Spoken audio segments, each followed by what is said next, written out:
நான் உங்களுக்கு சொல்கிறேன், இதுவரைக்கும் நீங்கள் சொன்ன காரியம் நடக்கவே இல்லைனாலும் பரவாயில்ல. இவ்வளோ நாள் உங்களுடைய வாழ்க்கையை ஒரு புத்தகம் போட்டால் 4 பேஜ் கூட தாண்டாது அப்படிங்கிற அளவுக்கு இருந்தாலும் பரவாயில்ல, தேவன் உங்களை நிச்சயமாய் அடையாளப்படுத்துவார். நீங்க என்ன தொழில் பண்றீங்களோ அதுல தேவன் உங்களை அடையாளப்படுத்துவார். என்ன ஊழியம் பண்றீங்களோ அதுல தேவன் உங்களை அடையாளப்படுத்துவார். நீங்க என்ன செய்யறீங்களோ அதுல உங்களை மிஞ்சின ஆள் இல்லை அப்படின்னு அடையாளப்படுத்துவார்.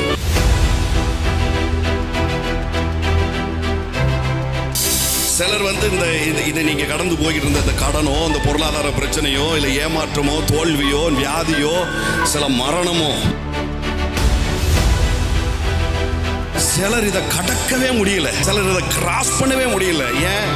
ஏன்னா அதெல்லாம் அவங்களுக்கு பிரச்சனை. ஆனா நம்ம கடந்து வந்திருக்கிறோம்னா இது நமக்கு கருவறையா மாறி இருக்குதுன்னு அர்த்தம்.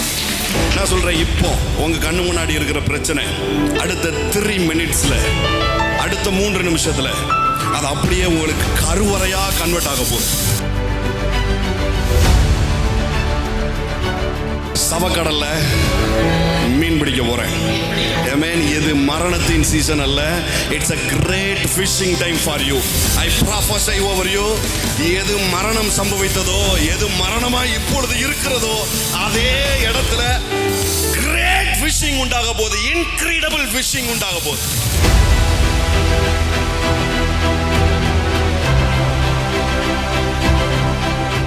இந்த வாய்ஸ் இன்ஃப்ளூயன்ஸ்ல இருக்கிற ஒவ்வொருத்தருக்கும் நான் அதை டிக்ளேர் பண்றேன். This is the season of mighty fishing. This is the season of mighty fishing. This is the season of mighty fishing.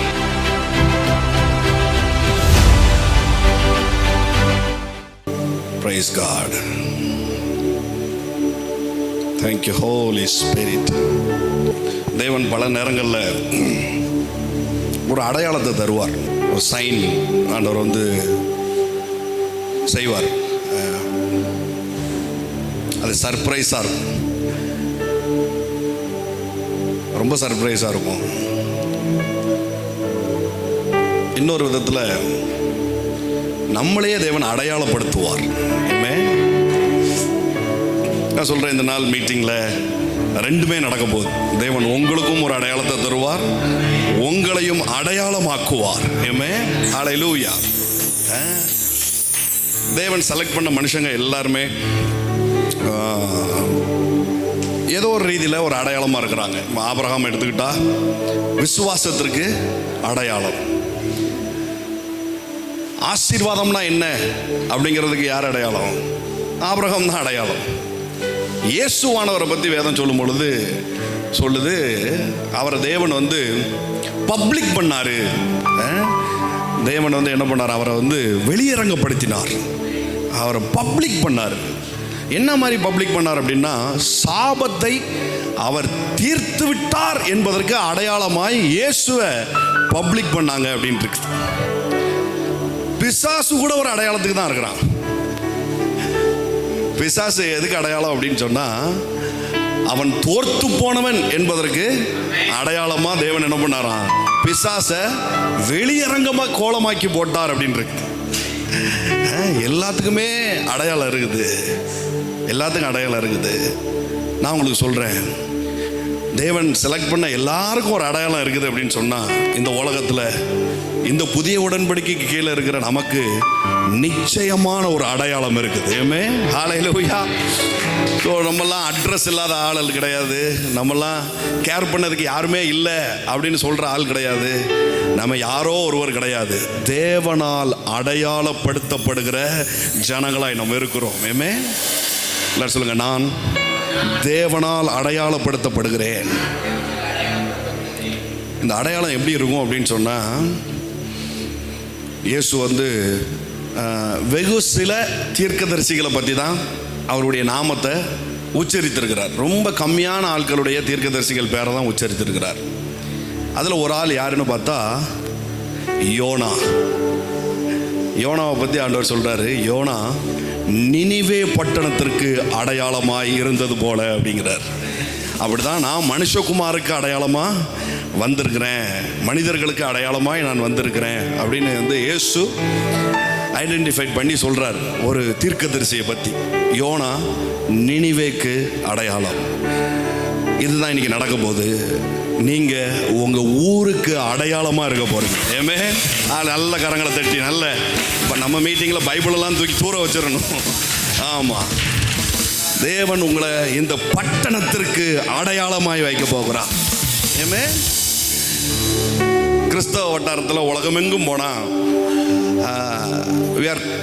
we are came from India அப்படின்னு சொன்னால், ஓ லேண்ட் ஆஃப் தினகரன் அப்படின்னு கேட்பாங்க. லேண்ட் ஆஃப் ஹிந்து அப்படி கிடையாது, land of Hindi கிடையாது, land of Dinakaran. பாருங்க, ஒரு தேசத்தின் அடையாளமா தேவன் ஒரு தீர்க்கதரிசி எழுப்பி வைத்திருக்கிறார். நான் உங்களுக்கு தீர்க்க தரிசனமா இன்னைக்கு சொல்றேன், உங்களையும் உங்கள் பட்டணத்திற்கு தேவன் அடையாளமாக எழுப்ப போறார். ஆமென். உங்களையும் ஒரு பட்டணத்திற்கு அடையாளமா தேவன் எழுப்ப போறார். இதுல என்ன பியூட்டி அப்படின்னா, இந்த யோனா தீர்க்கதரிசி மற்ற தீர்க்க தரிசன புத்தகங்களை பார்க்கலும் இவருக்கு பைபிள் ஒதுக்கி இருக்கிறது வெறும் 4 அதிகாரம். வெறும் 4 அதிகாரம், சின்ன அதிகாரம், சின்ன புக்கு. யோனாவுடைய சரித்திரம் வந்து யோனாவுடைய புத்தகம், தீர்க்க தரிசன புத்தகம், வெறும் 4 அதிகாரம். இதில் என்ன இன்னொரு காமெடி அப்படின்னு சொன்னால், அவன் சொன்ன தீர்க்க தரிசனம் ஒரே ஒரு வரி.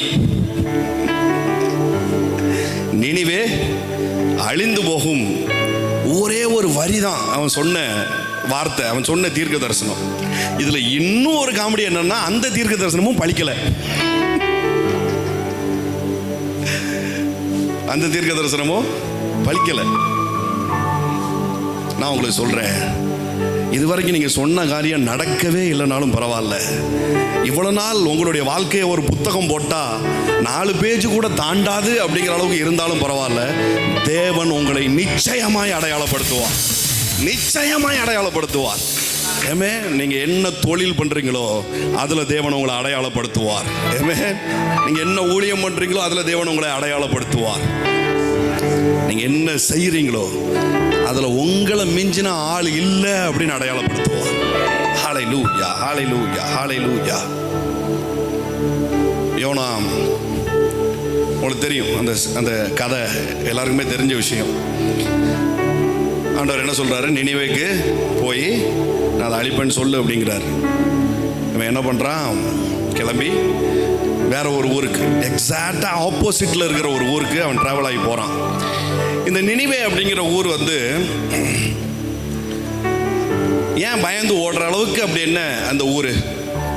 சொன்னால் செஞ்சிட வேண்டியதானே, ஆண்டவர் சொல்லி அதை தட்டி கழிக்கிறதுக்கு என்ன இருக்குது, சொன்னால் செஞ்சிட வேண்டியதானே அப்படின்னு நம்மளுக்கு சாதாரணமாக தோணுது. யோனாவை பார்க்கும்போது அவன் டிஸ்ஓபீடியன்ட் பண்ணிட்டான், அவன் வந்து பேக் ஸ்லைடர் ஆகிட்டான், அவன் பின்மாற்றக்காரன் ஆகிட்டான் அப்படின்னு நம்மளுக்கு தோணுது. விஷயம் என்னென்னா, இப்போ ஏமனில் போய் நின்று ISIAக்கு எதிராக ஒரு பிரசங்கத்தை பண்ணணும்னா எப்படி இருக்கும்? பாகிஸ்தானில் போய் இருந்து அந்த பார்டரில் தீவிரவாதிகளுக்கு எதிராக பிரசங்கம் பண்ணுங்க அப்படின்னா எப்படி இருக்கும் பாருங்க. உயிருக்கு உத்தரவாதம் கிடையாது. ஒரு நாட்டுக்கு போய் அந்த அரசாங்கத்துக்கு விரோதமாக பேசு அப்படின்னு சொன்னால் எப்படி இருக்கும் பாருங்க, சுட்டு கொண்டுருவாங்க இல்லையா? அந்த மாதிரி துஷ்ட ராஜாக்கள் வாழ்ந்த ஊர் தான் அந்த நினிவே பாருங்க. உயிர் பயம் ஒரு பக்கம், இன்னொன்று அவனே சொல்கிறான், தேவரீர் நீர் மனஸ்தாபப்படுகிற தேவனா இருக்கிறீர், நீர் உண்டாக்குவேன்னு சொன்னால் உண்டாக்கிடுவீர், ஆனால் அழிப்பேன்னு சொன்னால் சத்தியமாக நீர் அழிக்க மாட்டீர் அப்படிங்கிறான். தேவனுடைய இருதயத்தை கீழ்ப்படிதமா இல்லையாங்கிறது முக்கியம் இல்லை, ஸ்ட்ராங்காக சொல்கிறேன், நம்ம கீழ்ப்படிதமா இல்லையாங்கிறது முக்கியம் இல்லை, தேவனுடைய இருதயத்தை அறிந்திருக்கமா இல்லையாங்கிறது தான் முக்கியம். ஏமே, அவர் ஒருபோதும் மனு வர்க்கத்தை அழிக்க மாட்டார், ஒருபோதும் என்னை தண்டிக்க மாட்டார், ஒருபோதும் அவரை அழிவுக்கு உட்படுத்துகிற தேவன் அல்ல. இதை தெரிஞ்சுக்கிட்டான் பாருங்க. டிராவல் பண்ணி போகிறான். போகும்போது பார்த்தா அவங்களுக்கு தெரியும், ஒரு பெரிய அலை அடிக்குது, புயல் அடிக்குது, ஒரு காற்று அடிக்குது. அங்கே இருக்கிற ஜனங்கள்லாம் வெவ்வேறு தேவர்களை வழிபடக்கூடியவங்க.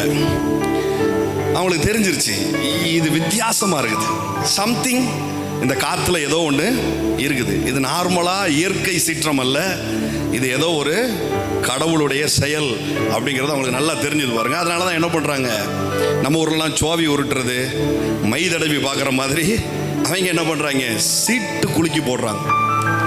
சீட்டு குலுக்கி போட்டால் கரெக்டாக பார்த்தா அது யோனா பேரில் சீட்டு விழுது. எனக்குள்ள ஒரு கேள்வி இருந்தது, எப்படி ஆண்டவரே, ஒரு தீர்க்கதரிசி அந்த இடத்துல இருக்கும் பொழுது இந்த மாதிரி ஈவில் ஸ்பிரிட்லாம் அந்த இடத்துல வேலை பார்க்குமா? அவங்க வேற ஏதோ நம்பிக்கையில் உருட்டி போடுறாங்க. அப்போ அது பார்த்தா அது வேலை செய்யுது. இப்போ நான் ஆண்டவர்கிட்ட கேட்டேன், என்ன ஆண்டவர் இது தீர்க்கதரிசி இடத்துல ஈவில் ஸ்பிரிட் வேலை பார்க்குமான்னு? ஆண்டவர் சொன்னார், தீர்க்கதரிசி தூங்கிட்டா ஈவில் ஸ்பிரிட் கண்டிப்பாக வேலை செய்யும். இவன் என்ன பண்ணுறான், கப்பலுக்கு அடியில் போய் தூங்கிக்கிட்டு இருக்கான். ஆனால் ஆண்டவர் சொன்னார், அது வேலை பார்த்தாலும் உனக்கு ஆதரவாக தான் வேலை செய்யும் அப்படின்னாரு. ஹல்லேலூயா. நான் சொல்கிறேன், எனி ஈவில் ஸ்பிரிட் உங்கள் வாழ்க்கையில் செயல்படுதுன்னா அது உங்களுக்கு ஆதரவாக மட்டும்தான் செயல்படும். ஐயோ, வேற மாதிரி கையை தட்டி வாங்க. ஆமாம், எந்த ஈவில் ஸ்பிரிட்டும் வேலை செஞ்சால் அது உங்களுக்கு ஆதரவாக தான் வேலை செய்யும். அப்போது பார்த்தா இவன் பேரில் என்ன பண்ணுது, சீட்டு விழுது. எல்லாரும் கேட்குறாங்க என்னடா அப்படின்னு கேட்கும்போது, நான் வந்து சமுத்திரத்தையும் பரலோகத்தையும் பூமியும் உண்டு பண்ணினேன், கர்த்தருடைய சமூகத்திலிருந்து விலகி ஓடிக்கிட்டு இருக்கிறேன் அப்படின்னு சொல்கிறான். என்ன செய்யலான்னு கேட்கும்போது, என்னை தூக்கி கடலில் போடுங்க, அது வந்து சரியாயிரும் அப்படின்னு சொல்கிறான். நான் சொன்ன மாதிரியே கடலை தூக்கி போட்டாங்க. அப்போ வேதம் சொல்லுது, தேவன் ஒரு பெரிய மீனுக்கு கட்டளையிட்டார். இல்லை சொல்லுங்க, பெரிய மீனுக்கு கட்டளையிட்டார். தீர்க்கதரிசனம் ஒரு காரியத்தை மறுபடியும் சொல்றேன். நீங்க இன்னைக்கு சந்தித்துட்டு இருக்கிற இந்த ப்ராப்ளம், நீங்க சந்திச்சுட்டு இருக்கிற, நீங்க ஃபேஸ் பண்ணிட்டு இருக்கிற சில பிரச்சனைகள், இது தேவனால் கட்டளை பிறந்த அதுக்கு அப்புறம் தான் உங்க முன்னாடியே வந்து நிற்குது. இது புரியாதுன்னு தெரியும், மறுபடியும் சொல்றேன். தேவன் மீனுக்கு கட்டளையிட்டார், யோனா சமுத்திரத்தில் தூக்கி எறியப்பட்டான். யோனா சமுத்திரத்தில் விழுவதற்கு முன்பதாகவே கட்டளை பிறந்தது. நான் சொல்றேன், நீங்க இதை ஃபேஸ் பண்றதுக்கு முன்பதாகவே உங்களை காக்கும்படிக்கு ஒரு மீனுக்கு கட்டளை இடப்பட்டிருக்கிறது. உங்களை காக்கும்படி ஒரு மீனுக்கு கட்டளையிடப்பட்டிருக்கிறது. ஸ்ட்ராங்கா ஒரு விஷயத்தை நீங்க பிடிச்சுக்கோங்க, சரியா? ஸ்ட்ராங்கா ஒரு விஷயத்தை நீங்க பிடிச்சுக்கோங்க. நான் ஸ்பிரிட்ல ஃபீல் பண்றது என்னன்னா, தூக்க கலக்கத்தில் பைபாஸில் போய்கிட்டு இருக்கும்போது, தூக்க கலக்கத்தில் பாதி வண்டி, அதாவது 2 வீல் ரோட்டை தாண்டி மூவ் பண்ணிக்கிட்டு இருக்கும் பொழுது சடனாக அந்த நினைவுக்கு வந்து எப்படி வண்டி கரெக்டான பகுதியில் திரும்புதோ, இன்னைக்கு அந்த வேலையை தேவ ஆவியானவர் உங்கள் வாழ்க்கையில் செய்துட்டு இருக்கிறார். ஏமே, அந்த வேலையை தேவன் செய்துட்டு இருக்கிறார். நீங்கள் அதிர்ச்சி அடைய வேண்டிய எந்த அவசியமும் இல்லை. ஏன்னா நீங்கள் டயரை இறக்கிறதுக்கு முன்பதாகவே ஆவியானவர் கையில் உங்கள் ஸ்டியரிங் போயிடுச்சு. ஏமே, ஆவியானவருடைய கரங்களில் உங்களுடைய ஸ்டியரிங் போயிடுச்சு. இன்னைக்கு அப்படிப்பட்ட டேனிங்லாம் நடக்க போகுது. இன்னைக்கு அப்படியே வண்டி ஸ்மூத்தாக மறுபடியும் ரோட்டுக்கு ஏற போகுது. உங்களுடைய தடபுடா லைஃப்ல இருந்து ஒரு ஹைவேக்குள்ள, இன்னும் சொல்லப்போனால் உங்க டெஸ்டினிக்கு நேராய் மறுபடியும் உங்க வண்டி கரையேற போகுது. ஹல்லேலூயா. யோனா வண்டி அப்படிதான் தடபுடன்னு ஆட ஆரம்பிச்சிருச்சு. பார்த்தா ஸ்மூத்தா அவனை தூக்கிட்டு போறதுக்கு என்ன பண்ணுது, ஒரு மீன் வருது. இது எல்லாருக்குமானது கிடையாது. இப்போ நான் சொல்ல போகிறது எல்லாருக்குமானது கிடையாது. இங்கே வந்திருக்கிற உங்களுக்காக மட்டும் நான் ஒரு காரியத்தை சொல்கிறேன். நீங்கள் சந்திச்சுட்டு இருக்கிற, இன்னைக்கு ஃபேஸ் பண்ணிட்டு இருக்கிற இந்த காரியங்கள் தேவனுடைய ப்ராஜெக்டினுடைய ஒரு பகுதியாக இருக்குது. தேவனுடைய ப்ராஜெக்ட், தேவன் உங்கள் மீது வைத்த ஒரு ப்ராஜெக்டின் ஒரு பகுதியாக இருக்குது. இதில் என்னன்னா, இந்த ப்ராஜெக்ட்ல இருந்து நீங்க வழி விலகி போயிட்டீங்க அல்லது முடியாதுன்னு சொல்லிட்டீங்கன்னா, தேவன் வேற ஒரு யோனாவை செலக்ட் பண்றது இல்லை. நான் இந்த ஊழியத்தை செய்ய மாட்டேன் அப்படின்னு சொல்லி நான் விட்டுட்டு போனா எனக்கு பதிலாக ஆல்டர்னேட்டிவாக வேற ஒரு ஜவகர தேவன் தேர்ந்தெடுக்கிறது இல்லை. என்னையே மாற்றி அதே பொசிஷனில் மறுபடி கொண்டு வந்து நிறுத்துவார். நான் உங்களுக்கு சொல்கிறேன், உங்களை குறித்து தேவன் வைத்திருக்கிற ப்ராஜெக்டுக்கு வேற ஆல்டர்னேட்டிவே கிடையாது.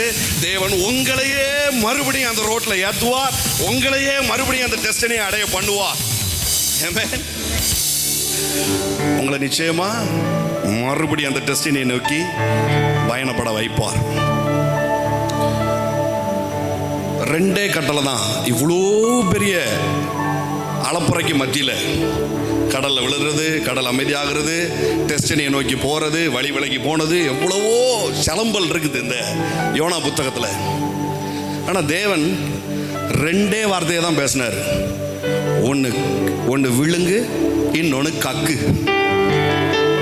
இவ்வளோ பெரிய புத்தகத்தில் தேவன் ரெண்டே வார்த்தையை தான் பயன்படுத்தி இருக்கிறார். ஒன்று விழுங்கு, இன்னொன்று கக்கு. நான் சொல்கிறேன், இந்த நாள் மீட்டிங் முடிஞ்சு வெளியில் போகும்போது, இந்த பில்டிங்கிலிருந்து நீங்கள் வெளியில் கால் வைக்கும்போது, யோனா கரை சேர்ந்து மீனின் வயிற்றிலிருந்து வெளியில் கக்குனது போல உங்களுடைய எல்லா காரியங்களிலிருந்தும் வெளியிலே கக்கப்படுவீர்கள். வெளியில் வந்து விழுவீங்க, வெளியில் வந்து விழுவீங்க, வெளியில் வந்து விழுவீங்க. இந்த பெரிய மீனுக்கு தேவன் கட்டளையிட்டார் அப்படின்னு சொல்லுது பார்த்தீங்களா, அது வந்து தாக் அப்படிங்கிற வார்த்தையை பயன்படுத்தியிருக்கு. தாக் அப்படின்னா ஆண் மீன் அப்படின்னு அர்த்தம். அது ஆண்பாலை குறிக்கிற ஒரு வார்த்தை. தேவன் கட்டளையிட்டார், அவனை கரையில் கக்கி போட்டது அப்படின்னு இருக்கு பார்த்தீங்களா, அந்த பெரிய மீன் கக்கி போட்டது. அந்த இடத்துல சொல்லக்கூடிய மீன் அப்படிங்கிறது வந்து தாக்கா அப்படின்னு வந்திருக்கு. அப்படின்னா அது பெண்பாலை குறிக்கிற அர்த்தம். விழுங்கும் போது ஆணா இருந்தது, கக்கும் போது பார்த்தா பெண்ணா மாறி இருக்குது. ஒரு ஆண் திமிங்கலம் அதனுடைய டைஜஷனுக்காக அதுக்குள்ள சுரக்கிற உமிழ் நீரானது ஒரு ஒரு மனுஷன் உள்ள போனான்னா விதின் 3 minutes or 4 minutes 3-4 நிமிஷத்தில் அவனை ஒன்றும் இல்லாமல் பசுமமாக்கிறோம். அவன் உள்ளே போகிறதுக்குள்ளே ஜீரணம் ஆயிரும். அவ்வளவு ஆசிட் அதில் சுரக்கும். ஆனால் உங்களுக்கு தெரியுமா, தேவன் கட்டளையிட்டார் என்று சொன்னால் உங்களுக்காக ஜென்டரையே கூட அவர் மாற்றுவார்னு அர்த்தம். ஏமே, உங்களுக்காக ஜென்டரையே அவர் மாற்றுவார். இப்போ இவன் உள்ள போகும்போது ஆண் மீனா இருந்தது, வயிற்றுக்குள்ள போனதுக்கு அப்புறம் அது பெண் மீனா மாறிடுச்சு. பலருக்கு அது பிரச்சனை, ஆனா உங்களுக்கு அது கருவறையா மாறி இருக்கு. ஐயோ, உங்களுக்கு சரியா புரியல, மறுபடியும் சொல்றேன். சிலர் வந்து இதை நீங்க கடந்து போய்கிட்டு இருந்த இந்த கடனோ, இந்த பொருளாதார பிரச்சனையோ, இல்லை ஏமாற்றமோ, தோல்வியோ, வியாதியோ, சில மரணமோ, சிலர் இதை கடக்கவே முடியல, சிலர் இதை கிராஸ் பண்ணவே முடியல. ஏன்னா அதெல்லாம் அவங்களுக்கு பிரச்சனை. ஆனால் நம்ம கடந்து வந்திருக்கிறோம்னா இது நமக்கு கருவறையா மாறி இருக்குதுன்னு அர்த்தம். இது கருவறையா மாறி இருக்குது. நான் சொல்றேன், இப்போ உங்க கண்ணு முன்னாடி இருக்கிற பிரச்சனை அடுத்த 3 minutesல, அடுத்த 3 நிமிஷத்துல அது அப்படியே உங்களுக்கு கருவறையா கன்வெர்ட் ஆக போகுது. தாயின் கருவறையா கன்வெர்ட் ஆக போகுது. உலகத்துல எல்லாரும் திரும்ப போகணும் அப்படின்னு நினைக்கிற ஒரு இடம் என்னன்னா அது பரலோகம். இன்னொரு இடம் என்ன தெரியுமா? தாயின் கருவறை. திரும்ப போய் உட்காந்துட மாட்டோமா?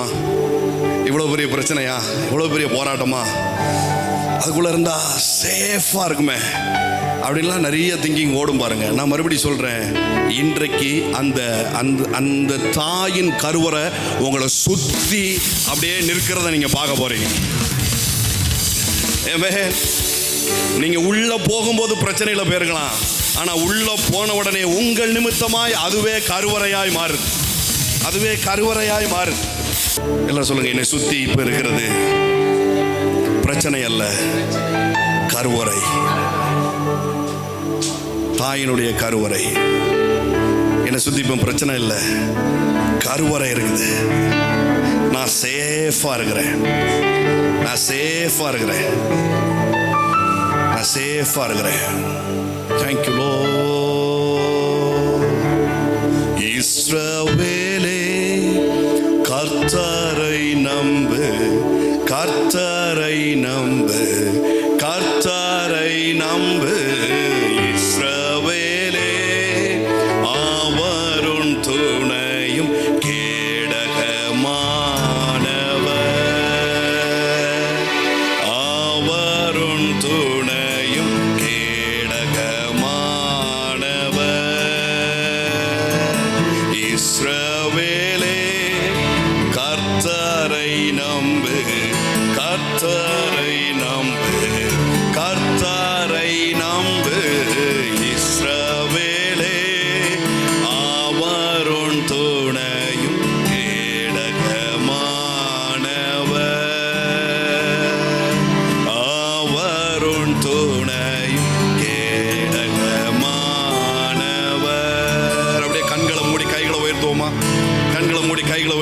பார்க்கலாம். இந்த பாடலை பாடும் பொழுதே நெருப்பு மாதிரி இருந்தது, குத்திக்கிட்டு இருந்தது, உடஞ்சிக்கிட்டு இருந்தது, டென்ஷன் பண்ணிக்கிட்டே இருந்தது. எல்லாம் அப்படியே கருவறையா இது மாறப்போகுது, கருவறையா இது மாறப்போகுது. உங்களை தூங்க விடாம கெடுத்தது, உங்களுடைய இன்பத்தை துன்பமாய் மாற்றினது, உங்களால காலையில எந்திக்க முடியாம பண்ணினது, நைட்டு தூங்க முடியாம பண்ணினது, வெளியில கால் வைக்கிறதுக்கே கூச்சமா இருந்தது, பயமா இருந்தது, இனி அவ்வளவுதான் முடிஞ்சு போச்சு அப்படின்லாம் சொல்லி யோசிக்க வைத்தது. மோரபா சந்தலவா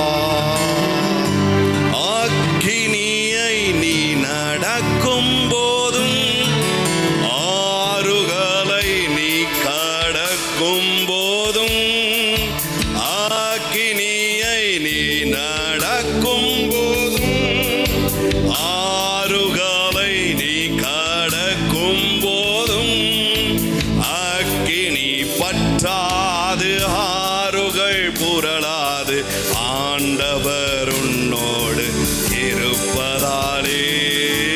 அக்கினி பற்றாது ஆறுகள் புரளாது, ஆண்டவர் உன்னோடு இருப்பதாலே. இஸ்ரவேலே கர்த்தரை நம்பு, கர்த்தரை நம்பு, கர்த்தரை நம்பு. இஸ்ரவேலே அவருன் துணையும் கேடகமானவர், அவருன் துணையும் கேடகமானவர்.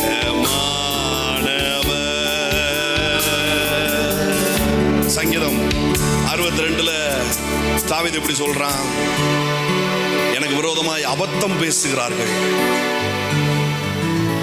தங்கள் வாயினால் ஆசீர்வதித்து இருதயத்தினால் சபிக்கிறார்கள், அவர்கள் எல்லாம் இடிந்த மதிலுக்கு ஒப்பாயிருக்கிறார்கள். தாவீது ஒரு விஷயத்தை கற்றுக் கொடுக்குறான், எதுக்கு வெயிட்டேஜ் கொடுக்கணும் அப்படின்னு சொல்லி கொடுக்குறான். எதுக்கு வெயிட்டேஜ் கொடுக்கணும் அப்படிங்கிறத சொல்லி கொடுக்குறான். ஜனங்களை எல்லோரும் அவரை நம்புங்கள், அவரை கண்மலை என்று சொல்லுங்கள், அவரை உயர்த்துங்கள் சொல்லிட்டு இப்படி சொல்றான், கீழ் மக்களும் மாயையும் மேன்மக்கள் பொய்யுமாமே, அவர்களை தராசில் வைத்தால் மாயையிலும் லேசானவர்கள் அப்படின்னு சொல்றான். அதாவது மாயை அப்படிங்கிறது ஆங்கிலத்தில் எப்படி வந்திருக்குதுன்னா, அது ஒரு சோல் மாதிரி, ஒரு ஆவி மாதிரி. தராசுல வச்சா காத்தை விட அவங்க லேசா இருக்கிறாங்க அப்படிங்கிறான். அப்படி எதுக்கு வெயிட் கொடுக்கணும் அப்படின்னா, அவர் தான் என்னுடைய வல்லமை. கர்த்தர் ஒரு முறை சொன்னார், என் காதுல 2 தடவை நான் கேட்டேன், வல்லமையும் கிருபையும் அவருடையதே, அவருடைய வல்லமைக்கும் அவருடைய கிருபைக்கும் பவரை ஏத்து அப்படிங்கிறான். உன்னை சுற்றி நடக்கிற மக்களுடைய விஷயமோ, உன்னை சுற்றி இருக்கிற காரியங்களோ, அதுக்கெல்லாம் வெயிட்டேஜ் கொடுக்காத. தராசில் வச்சன்னா காற்றை விட லேசாக இருக்கும் அப்படிங்கிறான். எல்லாரும் சொல்லுங்க, காற்றை விட லேசாக இருக்குது. என் பொருளாதார பிரச்சனை காற்றை விட லேசாக இருக்குது. என் எதிர்கால பிரச்சனை காற்றை விட லேசாக இருக்குது. என் குடும்ப பிரச்சனை காற்றை விட லேசாக இருக்குது. எனக்கு வர வேண்டிய பணம், எனக்கு நடக்க வேண்டிய நல்ல காரியம் எல்லாம் சரி, காற்றை விட லேசாக இருக்குது. அப்போ எதுக்கு வெயிட்டேஜ் ஏற்றணும்? அவர் வல்லமையும் கிருபையும் அவருடையதே. ஏமே ஹல்லேலூயா.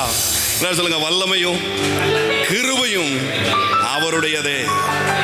புழுதியில் இருந்து தூக்கி எடுத்தா, குப்பையில் இருந்து உயர்த்திடுவா. புழுதியில் இருந்து தூக்கி விடுவா, குப்பையில் இருந்து உயர்த்திடுவா. பிரபுக்களோடும் ராஜாக்களோடும் உட்கார செய்பவர் நமக்கு உண்டு. பிரபுக்களோடும் ராஜாக்களோடும் உட்கார செய்பவர் நமக்கு உண்டு. இஸ்ரவேலே கர்த்தரை நம்பு, கர்த்தரை நம்பு, கர்த்தரை நம்பு. இஸ்ரவேலே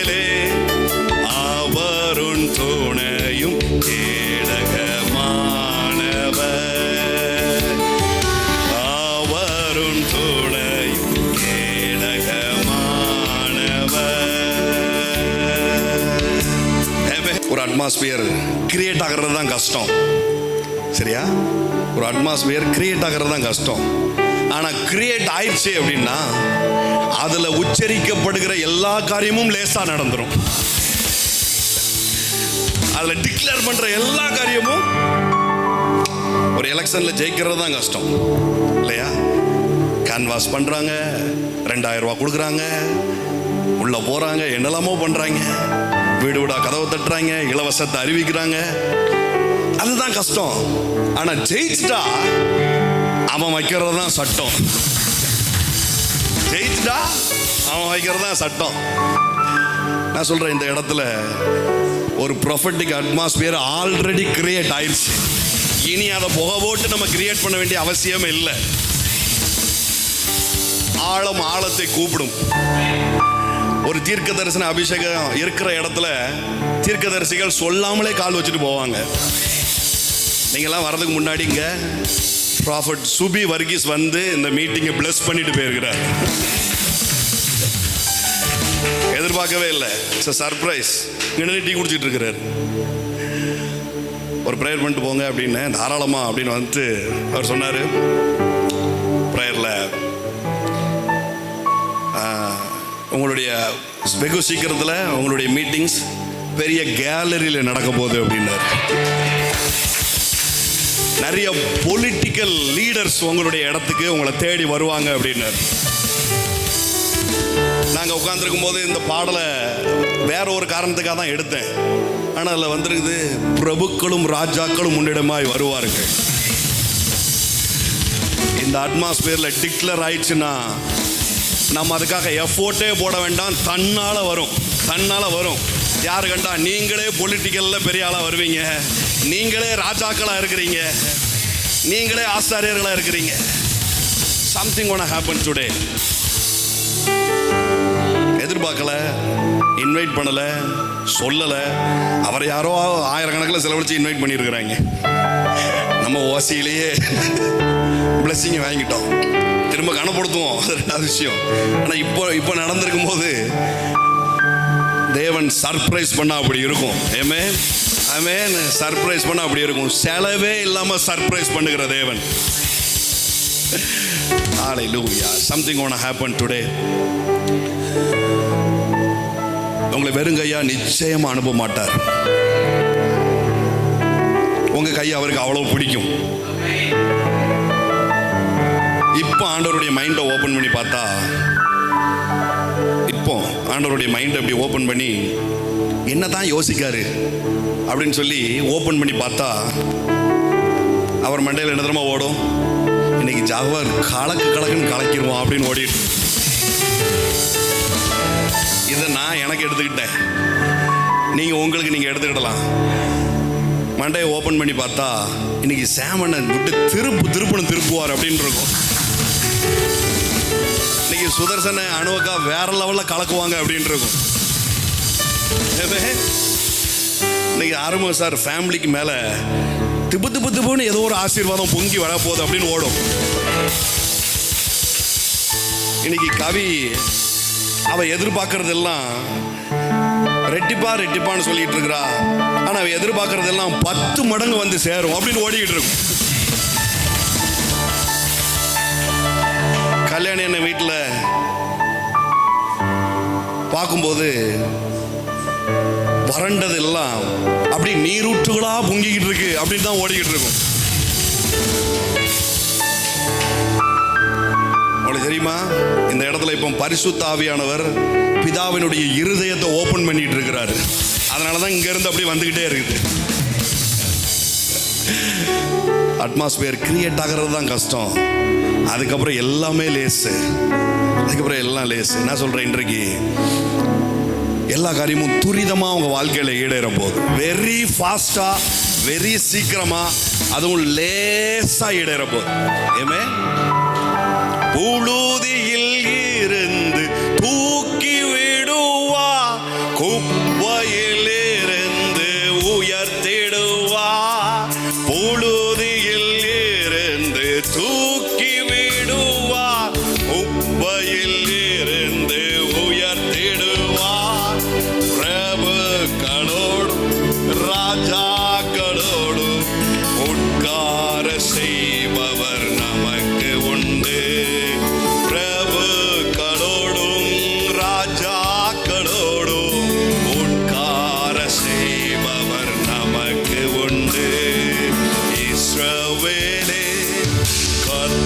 கர்த்தரை நம்பு, கர்த்தரை நம்பு, கர்த்தரை நம்பு இஸ்ரவேலே, அவருன் துணையும் கேடகமானவர், அவருன் துணையும் கேடகமானவர்.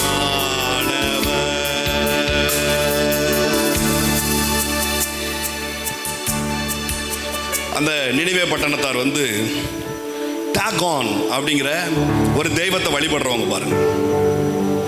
நம்ம சொல்றோம் இல்லையா, அந்த என்ன அந்த மீன் தேவதை, அதுக்கு பேர் என்ன இங்கிலீஷில்?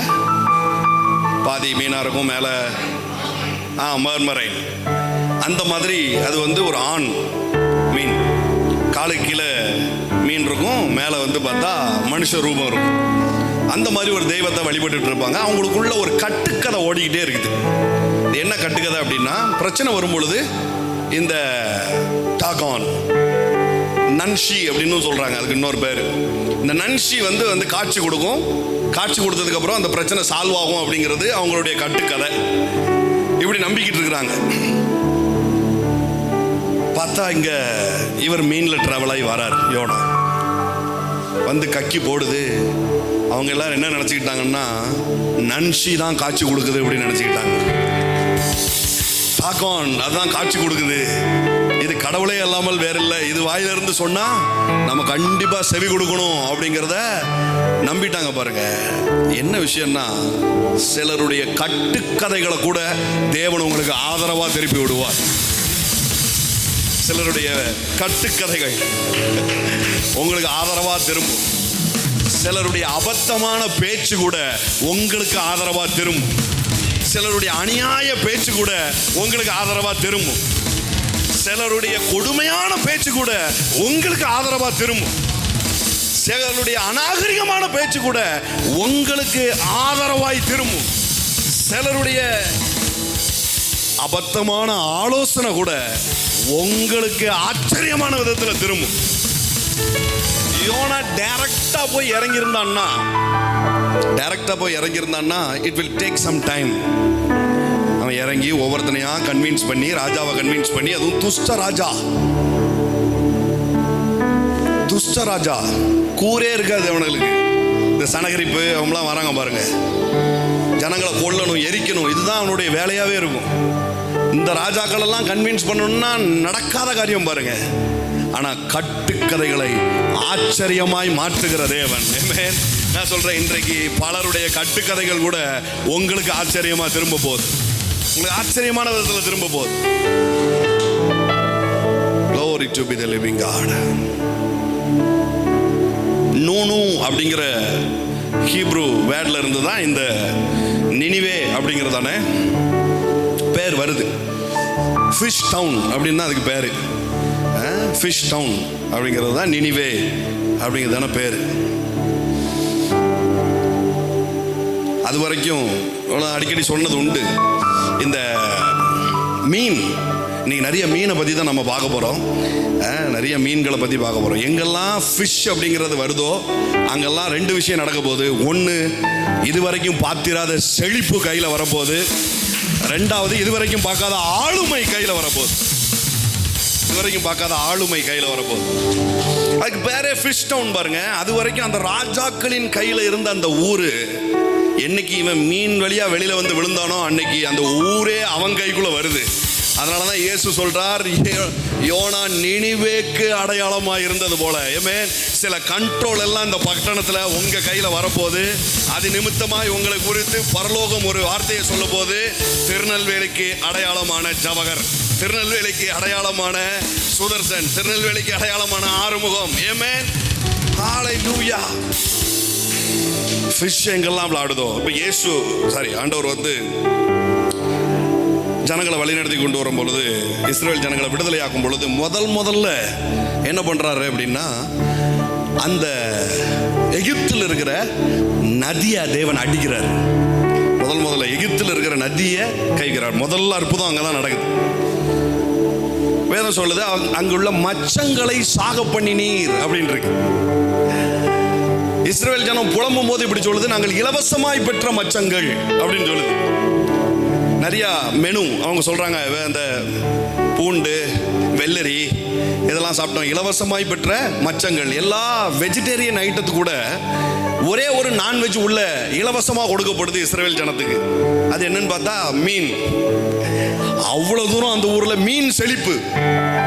ஆண்டவர் பார்த்தாரு, இதுதான் எல்லாத்துக்கும் காரணமாக இருக்குது. முதல் அடி அவன் கண்ட்ரோல்லையும் அவன் செழிப்புலையும் கை வைக்கணும் அப்படின்னு தான் எகிப்தில் என்ன பண்ணுறாரு, அவன் செழிப்புலையும் அவனுடைய ஆளுமையிலையும் தேவன் கை வைக்கிறார். அதுக்கப்புறம் இஸ்ரவேலுக்கு அதை திருப்பி விடுகிறார். இப்போ பார்த்தா அந்த சிட்டியே இவன் கண்ட்ரோலில் வருது. மீனே இவன் கண்ட்ரோலில் வந்ததுக்கு அப்புறம் சிட்டியும் அவன் கூட வருது. பாருங்க, நான் சொல்றேன், இன்றைக்கு செழிப்பும் உங்க கண்ட்ரோல்ல வரும், சில நிலங்களும் உங்க கண்ட்ரோல்ல வரும், சில அதிகாரங்களும் உங்க கண்ட்ரோல்ல வரும். சில அதிகாரங்கள் உங்க கண்ட்ரோல்ல வரும். இன் மை ஸ்பிரிட் நான் 2000 பேருக்கு மத்தியில் நின்று பேசிட்டு இருக்கிறேன். ஆமா, 2000 பேருக்கு மத்தியில் நின்று பேசிட்டு இருக்கிறேன் நான்.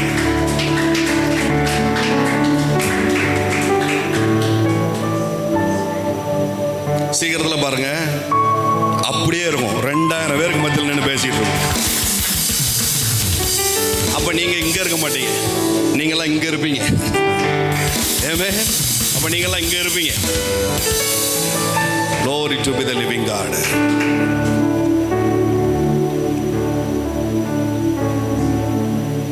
இல்லை சொல்லுங்க, ஃபிஷ் என் கண்ட்ரோல்ல வரப்போகுது.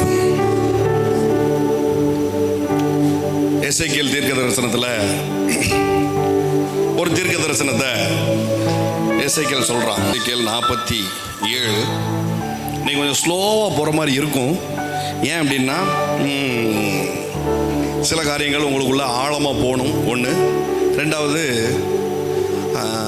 இன்னையோட சில காரியங்கள் மாறணும். ஏமே, இன்னைக்கே முடிச்சிடணும். இதை அப்படியே கேரி ஃபார்வர்ட் பண்ணி கொண்டு போகக்கூடாது. இதை இன்னொரு நாளுக்கு இதை ட்ராவல் பண்ணி கொண்டு போகக்கூடாது. அதற்காக தான் இதை கொஞ்சம் ஸ்லோவாக நான் சொல்ல போகிறேன். இடையிடையே நம்ம கொஞ்சம் ஒர்ஷிப்பும் எடுக்க போகிறோம். ஏன்னா சில காரியங்கள்லாம் ஊற வச்சு தான் அடிக்கணும். சில காரியங்களை கடிக்கும் போது கடுக்கு முடுக்குன்னு இருக்கும். அப்போ என்ன செய்யணும், ஸ்கூலில் படிக்கும் போது அரிசியெல்லாம் என்ன பண்ணுறது, கடுக்கு முடுக்குன்னு இருக்குங்கிறதுனால பேக்கெட்டில் போட்டு தண்ணியை ஊற்றி கொண்டு போயிடுறது. அப்போ எடுத்து சாப்பிடும்போது கச்சுக்கு முச்சுக்குன்னு இருக்குங்க மாதிரி. எசேக்கியேல் 47 நானே வாசிக்கிறேன். புறப்படுகிற ஒரு நதியை பற்றி தீர்க்க தரிசன பார்வையில் எசேக்கியேல் தீர்க்கதரிசி சொல்றார். இந்த நதியை பற்றி சொல்றாரு. நான் 3வது வசனத்திலிருந்து வாசிக்கிறேன். அந்த புருஷன் தமது கையில் நூலை பிடித்து கொண்டு கிழக்கே புறப்படுகையில் 1000 முழம் அளந்து என்னை தண்ணீரை கடக்க பண்ணினார். தண்ணீர் கணுக்கால் அளவாக இருந்தது. பின்னும் அவர் 1000 முழம் அளந்து என்னை தண்ணீரை கடக்க பண்ணினார். அங்கே தண்ணீர் முழங்கால் அளவாக இருந்தது. பின்னும் அவர் 1000 முழம் அளந்து என்னை கடக்க பண்ணினார். அங்கே தண்ணீர் இடுப்பளவாக இருந்தது. பின்னும் அவர் 1000 முழம் அளந்தார். அங்கே அது நான் கடக்கக்கூடாத நதியாக இருந்தது. தண்ணீர் நீச்சல் ஆழமும் கடக்க முடியாத நதியுமாய் இருந்தது. அவர் என்னை நோக்கி, மனுபுத்திரனே, இதை கண்டாயா என்று சொல்லி என்னை நதியோரமாய் திரும்ப நடத்தி கொண்டு போனார். நான் நடந்து வருகையில் இதோ நதியோரத்தில் இக்கரையிலும் அக்கறையிலும் வெகு திரளான விருட்சங்கள் இருந்தது. அவர் என்னை நோக்கி, இந்த தண்ணீர் கிழக்கு தேசத்துக்கு புறப்பட்டு போய் வனாந்தர வழியாய் ஓடி கடலில் விழும். இது கடலில் பாய்ந்து விழுந்த பின்பு அதன் தண்ணீர் ஆரோக்கியமாகும். சம்பவிப்பது என்னவென்றால், இந்த நதி போகும் இடமெங்கும் சஞ்சரிக்கும் ஜீவ பிராணிகள் யாவும் பிழைக்கும். இந்த தண்ணீர் அங்கே வந்தபடியினால் வெகு ஏராளமான மச்சங்களும் உண்டாயிருக்கும். இந்த நதி போகும் இடமெங்கும் உள்ள யாவும் ஆரோக்கியப்பட்டு பிழைக்கும்.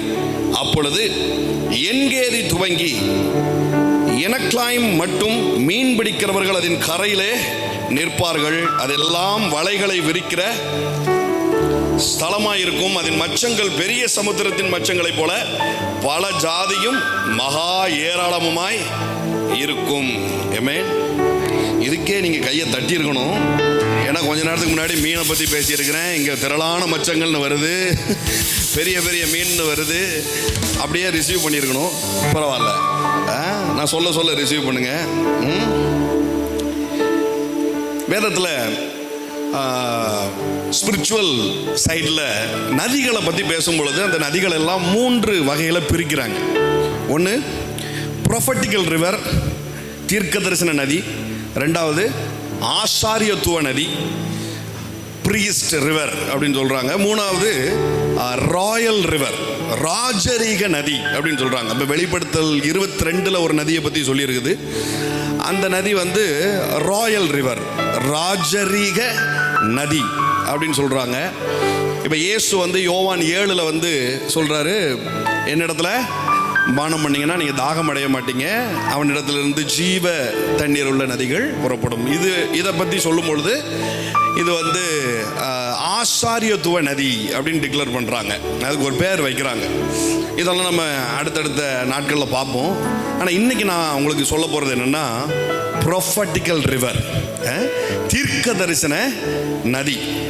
இவர் இந்த அதிகாரத்தை எழுத ஆரம்பிக்கும் போது எசேக்கியேல் ப்ரொஃபட்டிக்கல் வியூவில் எழுத ஆரம்பிக்கிறார். ஒரு சர்ச்சில் இருந்து இந்த நதி புறப்படுது, ஒரு ஆலயத்திலிருந்து நதி புறப்படுது அப்படின்னு அப்படி ஆரம்பிக்கிறார். ஆனால் முடிக்கும் போது உண்மையிலேயே இப்போ இஸ்ரவேலில் இருக்கிற ஒரு எல்கையை குறித்து அவர் முடிக்கிறார். அது என்ன எல்கை அப்படின்னா சொல்லுது பார்த்தீங்களா, என்கேதி துவங்கி எனக்லாயும் மட்டும் மீன் பிடிக்கிறவங்க அங்கே இருப்பாங்க அப்படின்னு அவர் சொல்கிறார். பாருங்க, இந்த எல்லைக்குட்பட்ட இடத்துல இப்பவும் இருக்குது. இது தண்ணி இங்கே எப்படி வருது அப்படின்னு சொன்னால், ஹெர்மோன் மலை, இது பனி சூழ்ந்த ஒரு மலை. இந்த மலையிலிருந்து அந்த பனி உருகி வர்ற ரிவருக்கு பேர் யோர்தான். சரியா? இதுக்கு பேர் யோர்தான். இந்த யோர்தான்லேருந்து அடுத்து எங்கே போகுது அப்படின்னு சொன்னால், கெனசரேத் தடாகம், அப்படி இல்லைன்னா கலிலேயா கடல், கலிலேயா தடாகம் இப்படின்லாம் பேர் வச்சிருக்காங்க பார்த்தீங்களா பைபிளில். இயேசுவானவர் கலிலேயா கடலோரமாய் அப்படின்லாம் வருதுல்ல, அந்த இடம், இந்த யோர்தான் நதி அங்கே தான் போகுது. சரியா? ஹெர்மோன்லேருந்து அந்த மலையிலேருந்து உருகி யோர்தானுக்கு யோர்தான்லேருந்து நேராக இந்த கெனசரேத் தடாகம் அல்லது கலிலேயா கடல் அல்லது கலிலேயா தடாகம், லேக் ஆஃப் கலிலி அங்கே வருது. அங்கே இருந்து எங்கே போகுதுன்னா சவக்கடலுக்கு போகுது, டெட் சீக்கு போகுது. ஒரே வாட்டர் ஃப்ளோ தான். இது எப்படி வருதுன்னா, யோர்தான் கலிலேயா டெட் சீக்கு போகுது. ஆனால் மூணு விதமான செயல்களை செய்து யோர்தான்.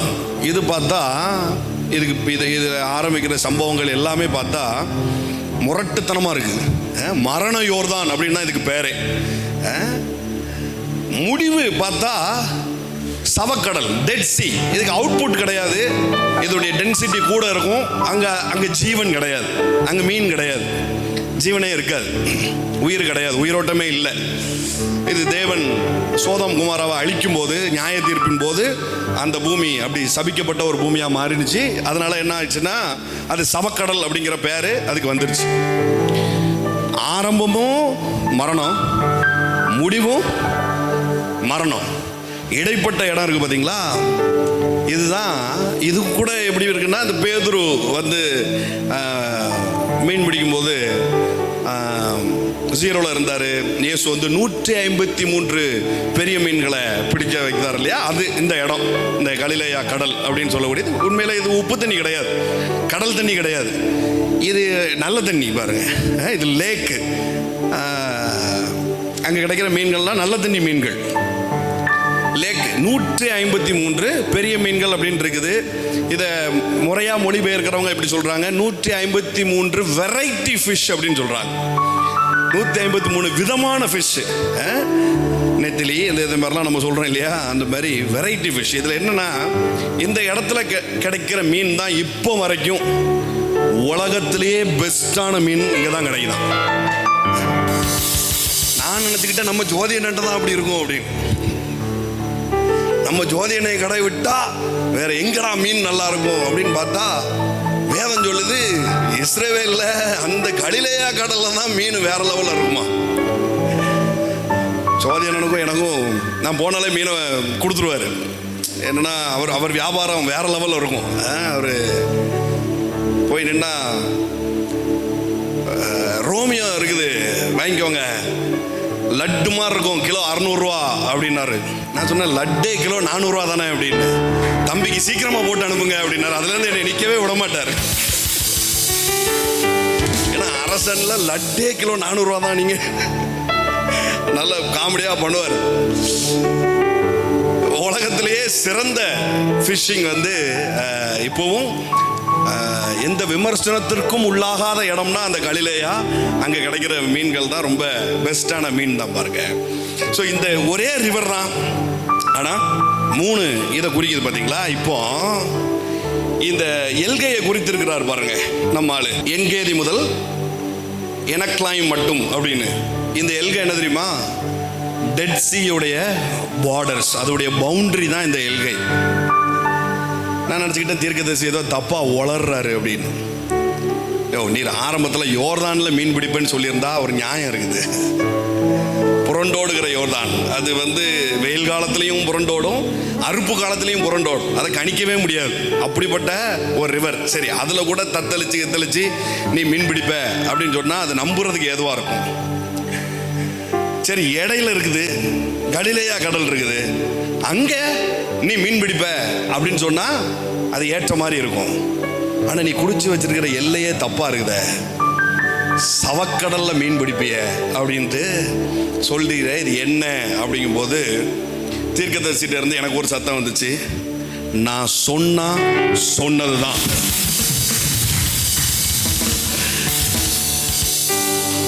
கலிலேயால மீன் பிடிக்கிறது பெருசு இல்லடா, சவக்கடல்ல உன்னை மீன் பிடிக்க வைப்பேன் அப்படின்னார். நான் சொல்றேன், உங்க பவுண்டரி எல்லாம் தாண்டி நீங்க மீன் பிடிக்க போறீங்க. இன்றைக்கு ஆன்லைன்ல பாக்குறவங்களுக்கு நான் சொல்றேன், எதெல்லாம் உங்க வாழ்க்கையில சவக்கடல் அப்படின்னு சில எல்கைகள் போட்டு வைக்கப்பட்டிருக்குதோ, அங்க இதுவரை இல்லாத ஒரு பெரிய கேட்ச், இன்கிரெடிபிள் ஃபிஷிங் நடக்க போகுது. இன்கிரெடிபிள் ஃபிஷிங் நடக்க போகுது. இன்கிரெடிபிள் ஃபிஷிங் நடக்க போகுது. இன்கிரெடிபிள் ஃபிஷிங் நடக்க போகுது. எதெல்லாம் நீங்க சவக்கடல்னு சொல்லி வச்சிருக்கிறீங்க, எதற்கெல்லாம் அப்படிப்பட்ட பார்டர்ஸ் போடப்பட்டிருக்குது.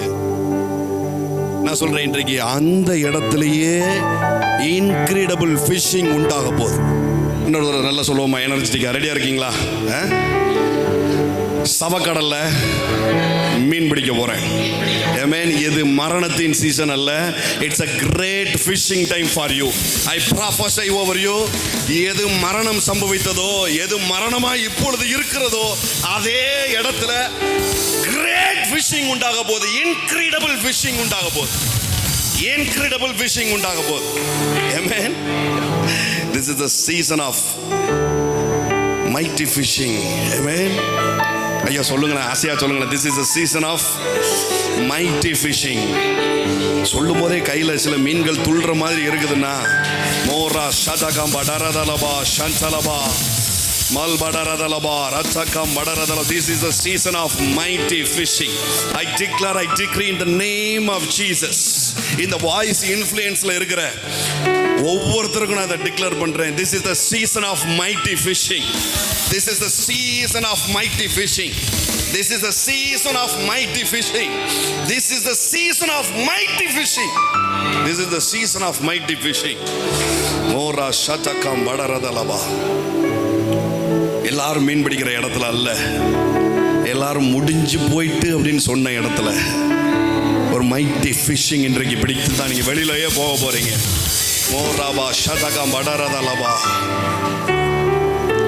எல்லாமே முடிந்தது என்று என்னை பார்த்து இகழ்ந்தன, இனி என்றும் எழும்புவதில்லை என்று சொல்லி நகைத்தன.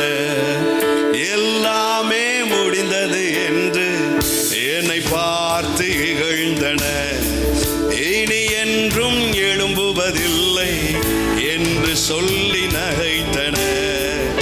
ஆனாலும் நீங்க என்னை கண்ட விதம் பெரியது, என் உயர்வின் பெருமை எல்லாம்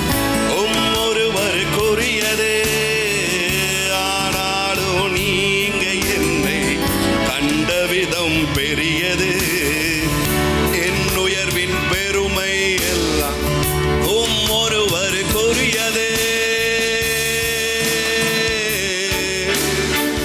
நீர் மட்டும் பெருகணும், நீர் மட்டும் பெருகணும், நீர் மட்டும் பெருகணும், நீர் மட்டும் இயேசுவே, நீர் மட்டும் பெருகணும். சத்தத்தை உயர்த்தி பெருகணும், நீர் மட்டும் பெருகணும், நீர் மட்டும் இயேசுவே. உடைக்கப்பட்ட பாத்திரமானே, உபயோகமற்றிருந்தே, ஒன்றுக்கும் உதவுவதில்லை என்று சொல்லி ஒதுக்கப்பட்டே. உடைக்கப்பட்ட பாத்திரமானே, உபயோகமற்றிருந்தே, ஒன்றுக்கும் உதவுவதில்லை என்று சொல்லி ஒதுக்கப்பட்டே. குயாவனே உந்தன் கரம் மீண்டும் என்னை வணைந்தது, போன இடங்களில் எல்லாம் என் தலையை உயர்த்தியது. குயவனே உந்தன் கரம் மீண்டும் என்னை வணைந்தது, விழுந்து போன இடங்களில் எல்லாம் என் தலையை உயர்த்தியது. நீர் மட்டும் பெருகணும், நீர் மட்டும் பெருகணும், நீர் மட்டும் பெருகணும், நீர் மட்டும் இயேசுவே, நீர் மட்டும் பெருகணும், நீர் மட்டும் பெருகணும், நீர் மட்டும் பெருகணும், நீர் மட்டும் இயேசுவே. நீ உடைஞ்சு போயிட்ட, நீ ஒன்றும் இல்லாம ஆயிட்ட, நீ மண்ணா போயிட்ட, நீ இதுக்கு மேல அவ்வளவுதான்ப்பா, உன் லிமிட் இவ்வளவுதான், உன் எழுகை இவ்வளவுதான். வாழ்ந்துட்டியா, வீடை கட்டிட்டியா, பிள்ளைகளை கட்டி கொடுத்துட்டியா, உன் டார்கெட் கம்ப்ளீட். இது எல்லாமே சவக்கடல் பாருங்க, இது எல்லாமே டெட் சி. போதுமான அளவு சேர்த்து வச்சிட்டியாப்பா, அவ்வளவுதான். இதுக்கு மேல ரொம்ப ஒன்றும் நீ ஆசைப்படாத. அதுக்கு ஏற்ற மாதிரி நடந்துக்குங்க, அப்படியே அதுக்கு ஏற்ற மாதிரி அப்படியே கொண்டு போயிரு. விரலுக்கு ஏற்ற வீக்கம், ரொம்பலாம் பேராசை படாத. என் பாப்பாட்ட பேசிகிட்டு இருக்கும்போது நான் சொன்னேன், நல்ல பெரிய இடம் வேணும் பாப்பா, நிறைய இடம் வேணும் பாப்பா. என்ன அவன் சொன்னா, பா பேராசைப்படக்கூடாதுப்பா அப்படின்னா. இந்த சின்ன மண்டைக்குள்ள யாரா லாஜிக்கை செட் பண்ணி விட்டா? பாப்பா அடுத்தவங்களுக்குள்ளத அபகரிக்கணும்னு நினைக்கிறது தான் பேராசை, அல்லது எதையாவது அடிச்சு பிடுங்கி பிறக்கி கடனை வாங்கி இதை செஞ்சிடணும் அப்படின்னு நினைக்கிறது தான் பாப்பா பேராசை. ஆனால் இது அப்படி கிடையாது, இது ஆசை. நிறைய லேண்டு வாங்கணும், நிறைய பெரிய வீடாக கட்டணும், 10-15 வீடாவது கட்டணும். இதெல்லாம் வந்து சின்ன ஆசை பாப்பா. ஆண்டவருக்கு முன்னாடி இதெல்லாம் ஒண்ணுமே இல்லை. பாருங்க, அந்த மண்டைக்குள்ள எவனோ போய் இந்த எல்லையை போட்டு வச்சிருக்கான். அந்த எண்ணெய் இல்லை, அந்த வார்த்தை என் வாயில வரமாட்டேங்குது. ஏன்னா எல்லையை நான் இதை படிக்கும் போதே உடைச்சு தகர்த்துட்டேன். அதனால இந்த எல்லை எனக்கு உட்படவே மாட்டேங்குது. இப்போ நான் சொன்னாலே யாரும் வாசிக்க மாட்டீங்க. நல்லது. சில பவுண்டரிஸ் பிரேக் ஆகிட்டு இருக்கு. ஐயோ, இந்த தீர்க்க தரிசன மண்டலத்தில் சில பவுண்டரிஸ் பிரேக் ஆகிட்டு இருக்கு. பவுண்டரி பிரேக் ஆகிட்டு இருக்கு. சில எல்லைகள் உடைச்சு வெளியில் வந்துகிட்டு இருக்கு. எனக்கு நான் அப்படியே ஃபீல் பண்ணுறேன். ஒரு கிரீன் கலர், ஒரு கிரீன் கலர் உங்கள் எல்லைக்கு மேலே விழுந்து அது அப்படியே இங்கு பரவுற மாதிரியே அப்படியே பரவுது. அது எந்த அளவுக்கு பரவுதுன்னா, இப்போ இருக்கிற காட்டிலும் 13 மடங்கு வளருது. 13 மடங்கு வளருது. உங்க எல்லை விரிவாயிட்டு இருக்கு. உங்க எல்லை விரிவாயிட்டு. Glory to be the living God. என்கேதி துவங்கி எனக்கு பெத்லாயும் வரைக்கும் குழந்தை மண்டைக்குள்ள எவனோ விதைச்சு வச்சிருக்கான். அவளுக்குள்ள வந்து ஒரு டெட்டு சீயை யாரோ உள்ள வைத்திருக்கிறாங்க பாருங்க. அன்னைக்கு அதை உடைச்சு தகர்த்து வெளியில போட்டேன். இன்னைக்கு நான் சொல்றேன், உங்களுக்கு நீங்களே போட்ட சில டெட் கண்டிஷன்லாம் இன்றைக்கு ஜீவனோட மறுபடியும் எழும்ப போகுது. ஜீவனோட எழும்ப போகுது. தீர்க்கதரிசியே நீ யோர்தான்ல சொல்லியிருந்தானா இட்ஸ் அக்செப்டபிள். இல்ல இது கலிலேயால சொல்லியிருந்தானா நம்புறதுக்கு எதுவா இருக்குது. ஆனா இங்க வந்து சொல்றிய, சவக்கடல்ல பார்த்து நீ சொல்றிய இங்க வந்து பெருசு பெருசா மீன் பிடிப்பாங்கன்னு நம்புற மாதிரியே இல்லையே. தீர்க்க தரிசனங்கிறது சாத்தியம் இல்லாததை சாத்தியப்படுத்தும்படியா தான் வருது. இல்லாத இடத்துல சொல்றதுக்கு தான் தீர்க்க தரிசனம். இருக்கிற இடத்துல சொல்றதுக்கு ஒண்ணுமே இல்லை. பாசிபிளான இடத்துல சொல்லப்பட்டா அது தீர்க்க தரிசனமே இல்லை. இம்பாசிபிளான இடத்துல சொல்லப்படுறது தான் தீர்க்க தரிசனம். இம்பாசிபிளான இடத்துல தான் வரும். அது இம்பாசிபிளையும் பாசிபிளா மாற்றும். சாதாரணத்தையெல்லாம் அசாதாரணமாய் அது மாற்றும். சாத்தியம் இல்லாததெல்லாம் அது சாத்தியப்படுத்தும். சாத்தியம் இல்லாதவைகளை சாத்தியப்படுத்தும். பாருங்க, எப்பவுமே ஒரு தீர்க்க தரிசனங்கிறது பைபிள்ல இருக்கிற ப்ராஃபசிஸ் வந்து நடந்தது, நடந்து கொண்டிருப்பது, நடக்க போவது, இப்படிதான் இருக்கும். எல்லா ப்ராஃபஸையும் நீங்க எடுத்து பார்த்தீங்கன்னா இப்படிதான் இருக்கும்.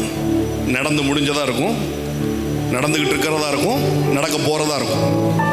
நிறைய காரியங்களை சில பேர் தீர்க்க தரிசனம்னு எடுத்து என்ன சொல்லுவாங்கன்னா, நடந்து முடிஞ்சதை எடுத்து இப்ப நடந்ததா பேசிக்கிட்டு இருப்பாங்க. ஆங்காங்கே நில அதிர்வுகள் வரும், ஆங்காங்கே அப்படி நடக்கும், ராஜ்யங்கள் ஒண்ணுக்கு ஒன்று விரோதமா இருக்கும், அதெல்லாம் வந்து அழிவுக்கு அடையாளம் அப்படின்னு சொல்லுவாங்க பாருங்க. இதெல்லாம் ஆல்ரெடி நடந்து முடிஞ்சது. அதை எடுத்து கொண்டு வந்து இப்போ வச்சு பேசி இனிமேதான் ஏதோ நடக்க போகுது அப்படிங்கிற மாதிரி சொல்லிட்டு இருப்பாங்க. அதெல்லாம் ஆல்ரெடி நடந்து முடிஞ்சிருச்சு.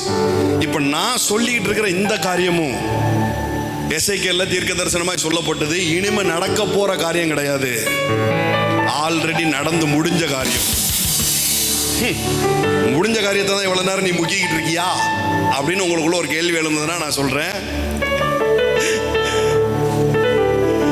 இந்த தீர்க்க தரிசனத்தை பொறுத்த வரைக்கும் இது நடந்து முடிஞ்சிட்டு இது உன் வாழ்க்கையில ரிப்பீட் ஆக போகுது அப்படிங்கிறதுக்கான வார்த்தை. இந்த தீர்க்க தரிசனத்தை பொறுத்த வரைக்கும் ஆல்ரெடி நடந்து முடிஞ்சிருச்சு. இதே சத்தம் எங்கெல்லாம் ஒழிக்கப்படுதோ அங்கெல்லாம் மீண்டும் அந்த மீன் பிடித்தம் உண்டாகும், மீண்டும் ஒரு கிரேட் ஃபிஷிங் உண்டாகும். இவர் சில அளவுகளை சொல்றாரு இல்லையா, சில மெஷர்மெண்ட் சொல்றாரு. 1000 அளவு போனோம், கணுக்கால் அளவு இருந்துச்சு, 1000 அளவு போனோம், முட்டளவு இருந்தது, இன்னொரு 1000 அளவு போனோம், இடுப்பளவு இருந்துச்சு, இப்படிலாம் சொல்றாருல்ல. அப்புறம் நீச்சல் ஆழம் அப்படிலாம் சொல்றாரு. இதெல்லாம் சில காரியங்கள் நடந்து முடிந்தவைகள். இந்த கணுக்கால் அப்படின்னு அவர் மென்ஷன் பண்ணி சொல்றது என்னன்னா, ஆதாமுடைய வீழ்ச்சியிலிருந்து ஆபிரகாம் வரைக்கும் உள்ள ஆட்கள் தான், நபர்கள், அந்த காலகட்டங்கள் தான் கணுக்கால் அளவு. அப்ப தேவன் வந்து பயங்கரமா டிஸ்டர்ப் ஆகுறாரு அந்த டைம்லலாம். சாரி, நோவா வரைக்கும், ஆபிரகாம் வரைக்கும் இல்லை, நோவா வரைக்கும். சாரி, கணுக்கால் அளவுங்கிறது ஆதாம் முதல் நோவா வரைக்கும் பயங்கரமா டிஸ்டர்ப் ஆகுறாரு. ஒரு பெரிய ரெஃப்ரெஷ்மெண்ட் நடக்குது அந்த இடத்துல. நோவால இருந்து ஆபிரகாம் வரைக்கும் முட்டளவு. அவங்க என்ன பண்றாங்கன்னா, இன்னும் டீப்பரா கொஞ்சம் ஆண்டவர் கூட வராங்க. இந்த நதியினுடைய விஷயம் என்னன்னா, இது வர வர வீரியம் கூடிக்கிட்டே இருக்கும், வர வர வீரியம் கூடிக்கிட்டே இருக்கும். இப்போ நான் என்ன சொல்றேன் உங்களுக்கு அப்படின்னு சொன்னா, சிலர் ஒரு ஸ்டேட்ல இருந்து அடுத்த ஸ்டேட்டுக்குள்ள நீங்க மூவ் ஆக போறீங்கன்னு. கணுக்கால், அதுல இருந்து முழங்கால். ஆல்ரெடி சிலர் முழங்கால்ல இருந்தீங்கன்னா அடுத்த லெவல் இடுப்பளவு. ஆல்ரெடி இடுப்பளவுல இருந்தோம்னா நீச்சல் ஆழம். என்னன்னா, எல்லாரும் ஒட்டுமொத்தமா கணுக்கால இருந்து நீங்க எந்த ஸ்டேட்ல இருந்தாலும் நீச்சல் ஆழத்துக்குள்ள நம்ம போக போறோம். ஏமே ரெடியா இருக்கிறீங்களா? இது பாருங்க, இந்த நதியுடைய வீரியம் என்ன பண்ணும்? கூடிக்கிட்டே இருக்கும். இதோடைய பவர் கூடிக்கிட்டே இருக்கும். ஆபிரகாம் சாதித்ததை விட ஈசாக்கு என்ன பண்றான்? வேற லெவல்ல சாதிக்கிறான். அவங்க அப்பா தோண்டிட்டு விட்டுட்டு போனதெல்லாம் என்ன பண்றான்? இவன் திரும்ப தோன்றான். அவ அப்பா பஞ்சதேசம் வேண்டாம் அப்படின்னு விட்டதை இவன் என்ன பண்றான்? பஞ்சதேசத்திலேயே விதைச்சு 100 மடங்கு அறுவடை பண்றான். வீரியம் கூடுது. ஏமே நான் சொல்றேன், உங்க தாய் தகப்பனை காட்டிலும் நீங்கள் வீரியம் கூடியவர்கள். உங்க ஃபோர் ஃபாதர்ஸை காட்டிலும் நீங்கள் வீரியம் கூடுகிறவர்கள். உங்க ஸ்பிரிச்சுவல் ஃபாதரை காட்டிலும் நீங்கள் வீரியம் கூடினவர்கள். ஞானமா நடந்துக்கோ தம்பி, ஞானமா நடந்துக்கோ. பஞ்ச தேசத்துல விதைக்காத, திருநெல்வேலிலாம் ஆரம்பிக்காத, வேற எங்கேயாவது முக்கு ஊருக்கு போயிரு, எங்கேயாவது சந்து பொந்துக்கு நீ ஓடிரு. பஞ்சமா இருந்தாலும் இங்க தான் விதைப்போம், இங்கேயே 100 மடங்கு அறுவடை பண்ணுவோம். ஏன்னா என் வீரியம் வேற.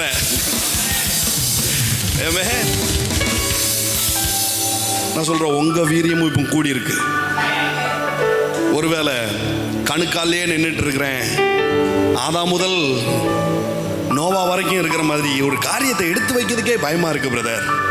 சல்லுன்னு இழுத்து உள்ள கொண்டு போயிட்டுன்னா, சல்லுன்னு தவறி விழுந்துட்டேன்னா, இப்படி பல பயங்களுக்கு மத்தியிலேயே நிறைய பேர் நீங்க உட்கார்ந்துட்டு இருந்தீங்கன்னா, நான் உங்களுக்கு சொல்றேன், இன்றைக்கு முழங்கால் அளவு வீரியத்திற்குள்ள நுழைய போறீங்க.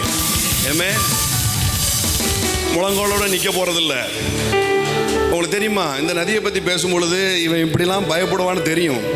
அதனால தான் தெளிவா 3வது வசனத்தில் பார்த்தீங்கன்னா உங்களுக்கு தெரியும், ஒரு புருஷன் கூட வந்து கையை பிடிச்சி கூட்டு போய்கிட்டு இருக்கான். இவன் தப்பிச்சு அங்கிட்ட பார்க்க ஓடிடக்கூடாது அப்படின்ட்டு. தட் மீன்ஸ் ஒரு ஏஞ்சல் இப்போ உங்க கையை பிடிச்சு உங்களை ஹெல்ப் பண்ண போது அடுத்த லெவலுக்குள்ள நீங்க ஷிஃப்ட் ஆக போறீங்க. அடுத்த லெவலுக்குள்ள போக போறீங்க. ஆபிரகாம் முதல் மோசே வரைக்கும் என்னது? முட்டளவு. சரியா? ஆபிரகாம் முதல் கரெக்ட் தானே? முழங்கால் அளவு. ஆபிரகாம் முதல் மோசே வரைக்கும் யாரு? முதல்ல வந்து ஆதாம் முதல் நோவா வரைக்கும். சரியா? அடுத்து வந்து ஆபிரகாம் முதல் மோசே வரைக்கும் முட்டளவு. அடுத்து இடுப்பளவு. இது யாருன்னா, தி ஜெனரேஷன் ஆஃப் ஜோஷுவா. ஏமே, தி ஜெனரேஷன் ஆஃப் ஜோஷுவா. இது இடுப்பளவு பாருங்க, முழங்கால இருந்து இது இடுப்பளவு. இதுல என்னன்னா, இதோடைய வீரியம் வேற லெவல்ல இருக்கு. இப்போ ஆபிரகாம் மோசே என்ன பண்றாங்க? அவங்க செங்கடலை கிராஸ் பண்றதுக்கு முன்னாடி வந்து நின்று அப்படிங்க இப்படிங்க ஆனாங்க ஊனாங்க, கதிகலங்கி நிற்கான், திணறுதான், மூச்சு திணறுது, என்னெல்லாமோ பண்ணுது, பலி செலுத்து, இது பண்ணி துதியை எழுப்பி இப்படிலாம் பண்ணி செங்கடல் பிளந்ததுக்கு அப்புறம் தான் காலையே எடுத்து வைக்கான். ஆனா வீரியம் கூடிய ஜோசுவா ஜெனரேஷன் என்ன பண்ணுதுன்னா, காலை வச்சு பிளந்து விடுது. காலை வச்சு, ஐயோ உட்கார்ந்த இடத்துல அப்படி ஒரு ஸ்டெப் எடுத்து வைங்களேன். விளக்கு இன்னைக்கு எல்லாம் இயேசுவின் நாமத்தினால இன்னைக்கு எல்லாம் பிளந்து போகுது, எல்லாம் பிளந்து போகுது, எல்லாம் பிளந்து போகுது, எல்லாம் பிளந்து போகுது. இன்னொரு தடவை வைங்க பார்க்கலாம் அழகா. ஏமே வேண்டாம் ஐயா, இதுதான், இது உள்ள போய் ஏறிடுது. இவ்வளவு நேரம் நல்லா தான் போய்கிட்டு இருக்கு. ஏமே அப்படியே வலது காலை எடுத்து வைங்க பார்க்கலாம். ஐயோ நல்ல காரியங்கள்லாம் நடக்க போகுது. வலது காலை எடுத்து வை, வலது காலை எடுத்து வை, நல்ல காரியம் நடக்க போகுது. இந்த ஜெனரேஷன் வேற மாதிரி இருக்குது. இது வந்து உட்காந்து ஓதிக்கிட்டு இல்லை, ஆண்டவரே என்னாக போகுது ஏதாக போகுதுன்னு பதறிக்கிட்டு இல்லை, உள்ளங்காலை வைத்த மாத்திரத்தில் யோர்தான் பிளந்து போனது. ஏமே யோர்தான் பிளந்து போனது. இது இது இந்த யோசுவால இருந்து யோவான் வரைக்கும் இந்த இடுப்பளவு. யோவானை பார்த்து ஆண்டவர் சொல்றாரு, அந்த ஜெனரேஷனை முடிவுக்கு கொண்டு வராரு. அந்த இடுப்பளவு முடிவுக்கு வரணும் அப்படின்னு சொல்றாரு. எப்படி சொல்றாரு? ஸ்திரீகளிடத்துல பிறந்தவன் அவன்ல யோவான மாதிரி ஒரு தீர்க்கதரிசியும் கிடையாது அப்படின்ட்டார். சொல்லும் போதே புல் அரிக்குது, கை தட்டணும் போல இருக்கு. ஆனால் நல்லா கவனிச்சு பார்க்கணும். மோசே, எலியா, எலிசா, அடுத்த தாவீது, யாரா இருக்கட்டும், ஆபிரகாமா இருக்கட்டும், யாரா இருக்கட்டும், எல்லாம் ஸ்திரீகளிடத்தில் பிறந்தவர்கள். ஸ்திரீகளிடத்தில் பிறந்தவர்கள். அதுல வீரியம் கூடுனது யாரு? யார் ரொம்ப பெஸ்ட், யார் ரொம்ப பெரியவன் அப்படின்னு பார்த்தா நீதான்ப்பா அப்படின்ட்டார் யோவானை பார்த்து. சொல்லிட்டு முழங்கால் அளவை முடிச்சு விட்டுட்டு, இடுப்பளவை முடிச்சு விட்டுட்டு, இப்ப நீச்சல் ஆழமுள்ள ஒரு சந்ததியை பார்த்து சொல்றாரு, நீ ஸ்திரீகளிடத்துல பிறந்தவன் பெரியவன், ஆனா இன்னொரு சந்ததி இருக்கு, இது ஆவியினாலும் வார்த்தையினாலும் பிறந்த சந்ததி, இதுல சின்னவன் கூட ஒண்ணு கூட பெரியவன் அப்படின்ட்டாரு. இந்த வீரியம் வேற மாதிரி இருக்க போகுது அப்படின்ட்டாரு. இந்த வீரியம் வேற மாதிரி இருக்க போகுது. நான் உங்களுக்கு சொல்லட்டா, இந்த சந்ததி இது 1000 முழம் அளந்து 1000 முழம் அளந்து 1000 முழம் அளந்து அப்படி உள்ள வரக்கூடிய சந்ததி அல்ல. டைரக்டா நீச்சல் ஆழத்துக்குள்ள குதிக்கிற ஒரு சந்ததி. நான் சொல்றேன், இன்றைக்கு நீங்க கரையில நின்றுக்கலாம், கணுக்கால நின்றுக்கலாம், இடுப்பளவு நின்றுக்கலாம், அல்லது முழங்கால நின்றுக்கலாம். இன்றைக்கு ஒரு புருஷன் உங்க கையை பிடித்து நீச்சல் ஆழம் உங்களை கொண்டு போறார். நீச்சல் ஆழம் கொண்டு போறார். என்ன பிரதர், நீச்சல் ஆழத்துல போய் நான் மூச்சு திணறவா? நீச்சல் ஆழத்துல போய் நான் மூச்சு திணறவா? நான் ஏற்கனவே மூச்சு திணறிட்டு இருக்கேன், நான் ஏற்கனவே தத்தளிச்சுக்கிட்டு இருக்கிறேன், ஏற்கனவே மூச்சு திணறிட்டு இருக்கேன், ஏற்கனவே தத்தளிச்சுட்டு இருக்கேன். இதுல இந்த நதி வேறையா? இங்க பாருங்க, மத்த நதி அதெல்லாம் நம்மள மூழ்கடிச்சு முங்க பண்ணும். ஆனா நான் சொல்லிட்டு இருக்கிறது தீர்க்க தரிசன நதி. இது என்ன பண்ணும்னா உங்களை கண்ட்ரோல் எடுக்கும். இது வரைக்கும் உங்க கண்ட்ரோல்ல நீந்திக்கிட்டு இருக்கிறீங்கன்னா இந்த நதி உங்களை கண்ட்ரோல் எடுக்கும். இனி நதி தீர்மானிக்கும் உங்க டெஸ்டினியை. ஐயோ வேற மாதிரி தட்டி, உங்க நதி தீர்மானிக்கும் உங்க டெஸ்டினியை. நதி தீர்மானிக்கும் உங்க டெஸ்டினியை. இதுல நீங்க நீந்த வேண்டிய அவசியமே இல்லை.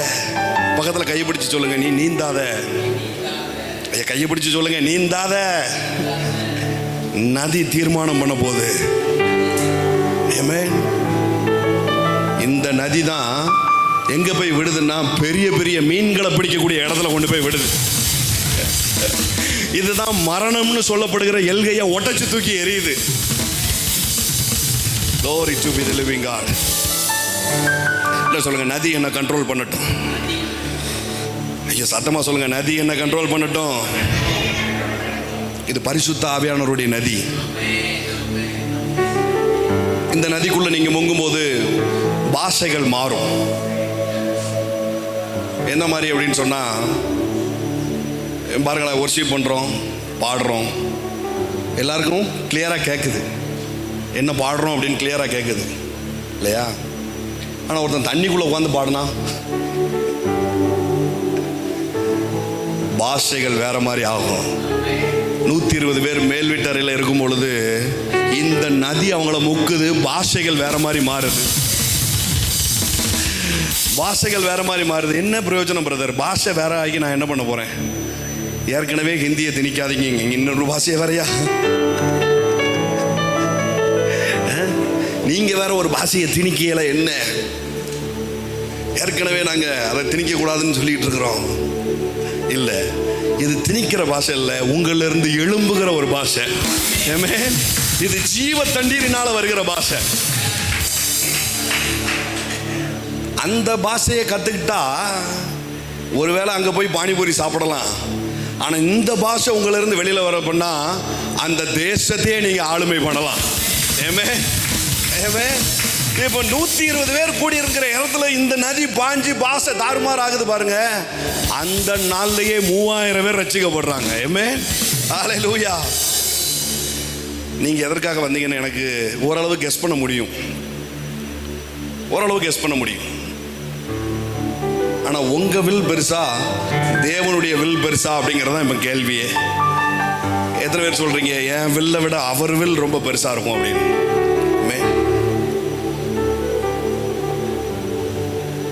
I feel in my spirit. நீங்க இதை எப்படி அர்த்தம் கொள்ள போறீங்கன்னு எனக்கு இன்னும் டவுட்டா இருக்கு. எனக்கும் டவுட்டா இருக்கு. சொல்லவா வேண்டாமா ஆண்டவரே? என் ஒய்ஃப்ட மட்டும் நான் சொன்னேன், ஆண்டவர் பேசுறது ரொம்ப வித்தியாசமா இருக்கு, இதை எப்படி சொல்ல போறேன்னு தெரியல அப்படின்னு.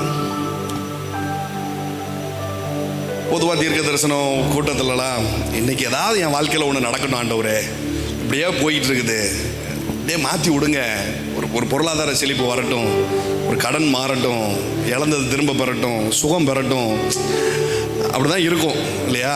நம்மளும் அப்படி தான் நிறைய டிக்ளேர் பண்ணியிருக்கிறோம். ஆனால் இன்னைக்கு உண்மையிலே ஆண்டவர் சொன்னது ரொம்ப டிஃப்ரெண்டாக இருந்துச்சு. வழக்கமாக ஊழியர் கூடுகையில் சொல்ல வேண்டிய விஷயத்தெல்லாம் ஆண்டவர் இந்த தீர்க்க தரிசன கூடுகையில் பேச சொன்னார். அது என்ன அப்படின்னா, உங்க குடும்பங்களிலிருந்து ஒரு எழுப்புதலை தேவன் எழுப்ப போறார். பிரதர், நான் அதுக்காக வரல, உங்களுக்கு புரியுதா? எனக்கு இன்னைய சூழல்ல ஏதாவது ஒன்று நடக்கணும் அப்படின்னு கூட நீங்க வந்திருக்கலாம். அப்படி வந்திருந்தீங்கன்னா நீங்க கணுக்கால் அளவுல இருக்கிறீங்க. இன்னைக்கு தேவன் உங்களை நீச்சல் ஆழத்துக்கு கொண்டு போறார். உன் குடும்பத்தை தூக்குறது என்ன? உன் மூலியமா ஒரு தேசத்தை தூக்குறேன், சில பட்டணங்களை தூக்குறேன், சில குடும்பங்களை தூக்குறேன், சில பள்ளிக்கூடங்களை தூக்குறேன், சில காலேஜை தூக்குறேன், சில வேலை ஸ்தலங்களை தூக்குறேன், சில டிபார்ட்மெண்ட்டையே தூக்குறேன், சில தொழிலையே நான் தூக்குறேன்.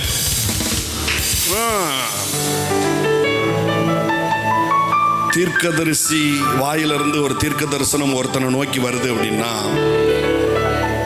அது சின்னத்தனமா இருக்காது, அவனுக்கு மட்டும் இருக்காது.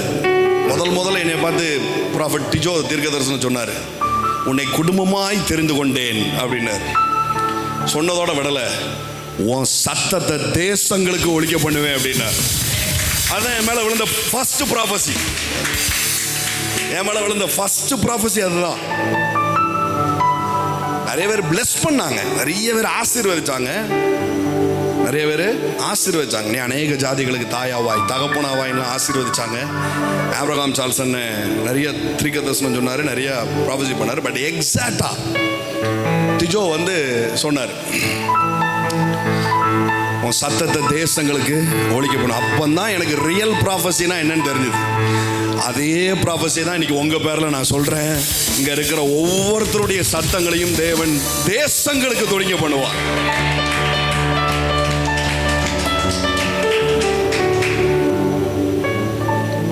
எல்லாம் சொல்லுங்க, நதி கண்ட்ரோல் எடுக்கட்டும், நதி கண்ட்ரோல் எடுக்கட்டும், நதி கண்ட்ரோல் எடுக்கட்டும். நீங்க நீந்தினதுனால தான் மூச்சு திணறுது. ஃப்ரீயா விடுங்க, பக்கத்தில் பார்த்து சொல்லுங்க, ஃப்ரீயா விடுங்க, நதி கண்ட்ரோல் எடுக்கட்டும்.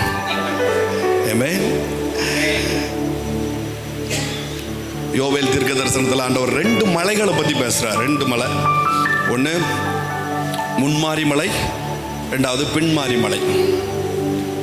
இந்த முன்மாரி மலைங்கிறது ப்ரிப்பேர் பண்றதுக்காக வர்றது, சரியா? நிலத்தை ப்ரிப்பேர் பண்றதுக்காக வருது. அதுல நம்ம தூங்கினாலும் பிரச்சனை இல்லை, அதில் தூங்கினாலும் பிரச்சனை இல்லை, அது மழை பெய்யும், நிலத்தை பண்படுத்தும். ஆனா பின்மாரி மலை ஒன்று இருக்கு, அது ஹார்வெஸ்ட்டுக்கு முன்னாடி வரக்கூடிய ஒரு மலை. அதில் தூங்கினா வேலைக்கு ஆகாது, அதில் ஏதாவது ஒன்று செஞ்சுக்கிட்டே இருக்கணும், அதில் ஏதாவது ஒன்று செய்யணும். பரிசுத்த ஆவியானவர் மீண்டும் ஒரு விஷயத்தை அழுத்தம் திருத்தமாக சொல்றாரு, ஒரு பெரிய ஹார்வெஸ்ட் உங்களுக்காக ரெடியாக இருக்குது. ஒரு பெரிய ஹார்வெஸ்ட் உங்களுக்கு ரெடியாக இருக்குது. அதான் இப்போ பெஞ்சிக்கிட்டு இருக்குது, பின்மாரி மழை பெஞ்சிட்டு இருக்குது. பாருங்க, பேதுரு சிறைச்சாலையில் இருக்கும் பொழுது அங்கே தூங்குறான், ஜெயிலில் தூங்குறான். தூங்கிட்டு போன விட்டுட்டார் ஆண்டவர். தூதனை அனுப்பி தட்டி எழுப்பி கூட்டு வராங்க பாருங்க. அந்த டைம்ல என்னன்னா எல்லாருக்குள்ளேயும் சுவிசேஷம் பரவிக்கிட்டு இருந்த நேரம். ஏசுனா யாருங்கிறத ஒரு முன்னோட்டமா அப்படியே சொல்லிட்டு இருக்கிறாங்க. சுவிசேஷம் அப்படியே போயிட்டு இருக்குது. அங்கங்க ஒரு சபை கிடையாது, ஒரு இது கிடையாது, எதுவும் கிடையாது. அதனால அப்படியே போது பரவாயில்லப்பா தூங்கிறேன்னு விட்டாரு. ஆனா பேதுருக்கு அப்புறம் பவுல் ஜெயில இருக்கும்போது தூங்கல. அவர் கையை தட்டி பாடிக்கிட்டு இருக்கிறாரு. ஏன்னா இது பின்மாறி மலை. நீ ஜெயிலரை ஞானஸ்தானம் கொடுக்க வேண்டியிருக்குது. நீ ஜெயிலரை ஞானஸ்தானம் கொடுக்க வேண்டியிருக்குது. நீ சபையை எழுப்ப வேண்டியிருக்குது. நீ தூங்கிறாத அப்படின்ட்டாரு. சபை எழும்ப போகுது. ஏமே, ஆமா, சபை எழும்ப போகுது. இது தேவதூதனுக்காக வெயிட் பண்ணாது.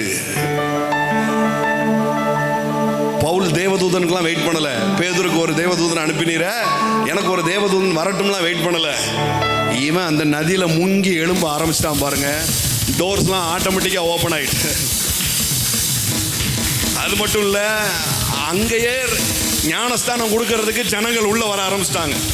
நான் சொல்றேன், இந்த மினிஸ்ட்ரியில அப்படி ஆட்கள் உள்ள வரப்போகுது. அப்படிப்பட்ட ஆட்கள் உள்ள வரப்போகுது. புதுசா ரட்சிக்கப்பட்டு ஜனங்கள் வர போறாங்க. ஐயோ, உங்களை தேடியும் வர போறாங்க. உங்களை தேடியும் திரள் ஜனங்கள் வர போறாங்க. மோரபா, மூழ்கிறதுக்கு ரெடியா இருக்கிறீங்களா? மூழ்கிறதுக்கு ரெடியா இருக்கிறீங்களா? இந்த நதி பாருங்க,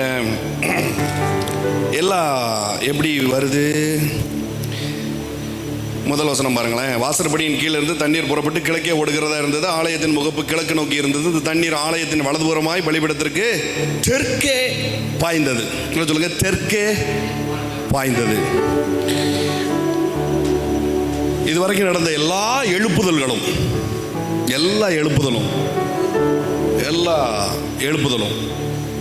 வரலாற்றின் அடிப்படையில், சரித்திரத்தின் அடிப்படையில் எல்லாம் சவுத் சைட்ல இருந்து தான் எழுப்புதல்கள் எழும்பியிருக்கு. South America, south Korea, south Africa, south India, எல்லாம் சவுத்துல இருந்து தான் எழும்பியிருக்கு. இது நடந்துகிட்டு இருக்கிறது. இந்த தீர்க்க தரிசனம் நடந்தது. எல்லாம் சொல்லுங்க, நடந்துகிட்டு இருக்கிறது. நான் சொல்றேன், இந்த சவுத்துல இருந்தும் இந்த மினிஸ்ட்ரியில இருந்தும் அப்படிப்பட்ட எழுப்புதல்கள் வரப்போகுது. எழும்பிக்கிட்டு இருக்குது. சவுத்த தேவன் முன் குறித்திருக்கிறார். இன்னைக்கு நேரத்தில் 5000 வருஷத்துக்கு முன்னாடியே முன்ன குறிச்சிட்டார்.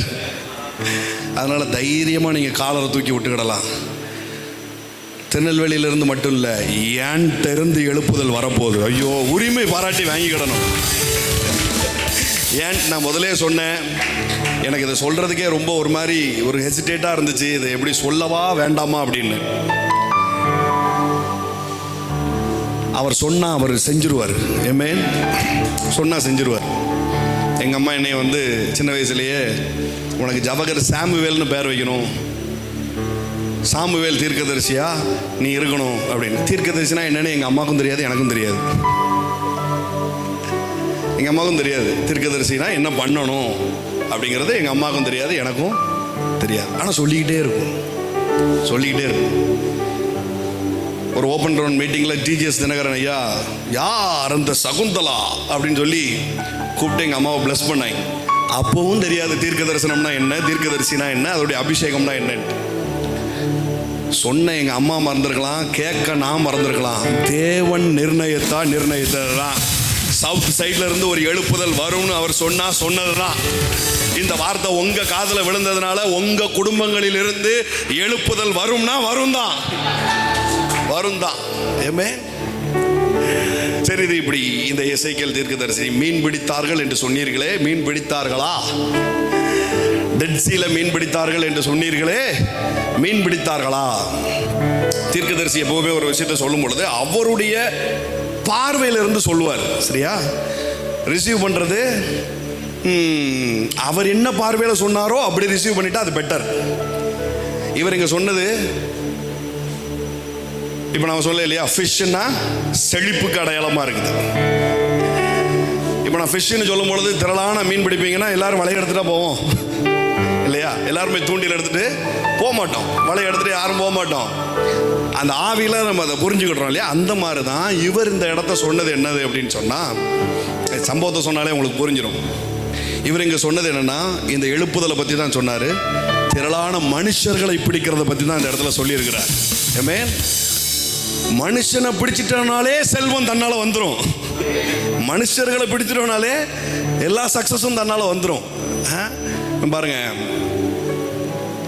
ரொம்ப வருஷங்களுக்கு முன்பதான் ஒரு ஆடு மேய்க்கிற ஒரு ஆள் இந்த டெட் சி பக்கத்தில் இந்த என்கேதி முதல் எல்ப்நாயமா என்ன ஒரு எனக்லாயம் வரைக்கும் இருக்கிற அந்த பகுதிகளில் ஆடு மேய்ச்சிக்கிட்டு இருக்கும் பொழுது 1-2 ஆடு காணாமல் போயிடுச்சு.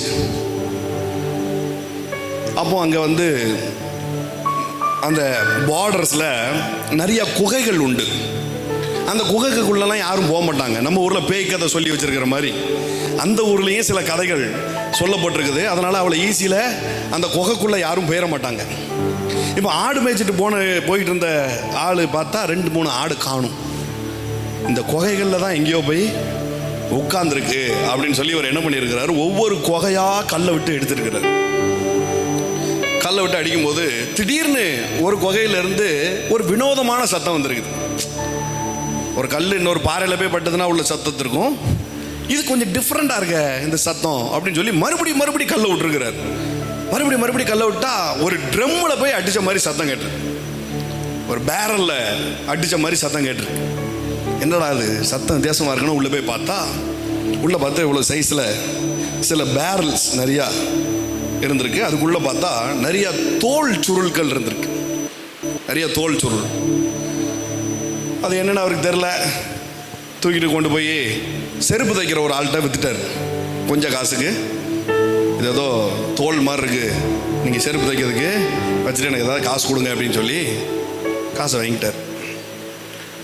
அவர் அதை வச்சு கட் பண்ணி தைக்கலாம் அப்படிங்கிற முடிவில் எடுத்து வச்சுருக்கும் போது ஒரு ஆர்ச் பிஷப், அவர் பேர் ஜோசுவா சாலமோன்.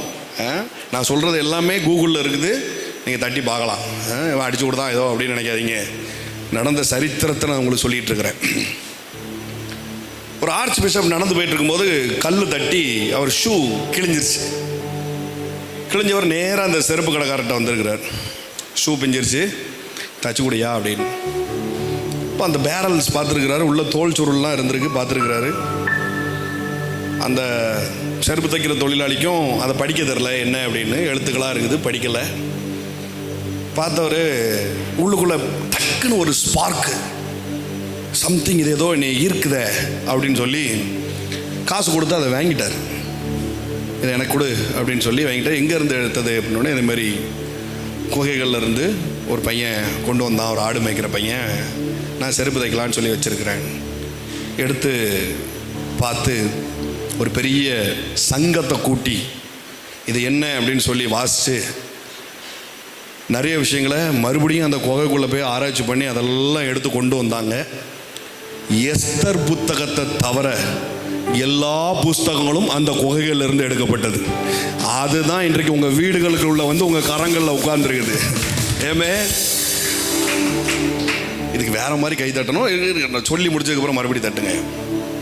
ஒரு எழுப்புதல் நடக்கிறதுக்கு தேவன் பெரிய பெரிய உபவாச கூட்டத்தெல்லாம் பயன்படுத்துறது இல்லை. செருப்பு கிழிஞ்சாலே அந்த இடத்துல ஒரு எழுப்புதல் உண்டாகும். ஒரு 2-3 ஆடு மிஸ் ஆயிட்டனாலே அந்த இடத்துல ஒரு எழுப்புதல் உண்டாகும். நான் சொல்றேன், உங்களுடைய அந்த மாதிரி சாதாரணமான விஷயங்கள்ல தான் தேவன் மிகப்பெரிய எழுப்புதலை கொண்டு வந்து நிறுத்த போறார். ஏமேன், சட்டை கிழிஞ்சிருக்கு அப்படின்னு எங்கேயாவது போவீங்க, அந்த இடத்துல ஒரு பெரிய எழுப்புதல் உண்டாகும். பாருங்க, அந்த இடத்துக்கு பேர் கும்ரான் ஸ்க்ரோல்ஸ், கும்ரான் கேவ் அப்படின்னு நீங்கள் கூகுளில் அடித்து பார்த்தீங்கன்னா அது வரும். சரியா? அந்த ஸ்க்ரோலிங் எல்லாம் அப்படியே பிக்சரைஸ்டாக காட்டுவாங்க. பாருங்கள், சாதாரண ஒரு ஆடு மேய்க்கிற ஒருத்தனிடமிருந்து எழும்புனது தான் இன்றைக்கு உங்கள் கையிலையும் எங்கள் கையிலையும் வந்து உட்கார்ந்துருக்குது. ஏமே, நான் உங்களுக்கு சொல்கிறேன், இப்படி தான் உங்கள் குடும்பத்திலிருந்து எழும்புகிற காரியம் உலகத்தின் கையில் போய் உட்கார போகுது. யாரா மாதிரி மறுபடியும் சொல்கிறேன், உங்கள் குடும்பத்திலேருந்து எழும்புறது உலகத்தில் இருக்கிற எல்லார் கையிலையும் போய் உட்காரும். எல்லார் கையிலையும் போய் உட்காரும். என் வீட்டுக்குள்ளே என் ரூமில் உட்காந்து நான் பண்ணுற கூகுள் மீட்டு எத்தனை பேர் வீட்டில் காலையில் ஓடிக்கிட்டு இருக்கு தெரியுமா? அதுதான் எழுப்புதல். நான் சொல்கிறேன், இதே மாதிரி தான். இது என் ப்ராடக்ட். அதே மாதிரி உங்கள் ப்ராடக்ட்டும் ஒவ்வொரு குடும்பத்தின் வீட்டிலையும் போய் உட்காரும். அதுதான் எழுப்புதல்.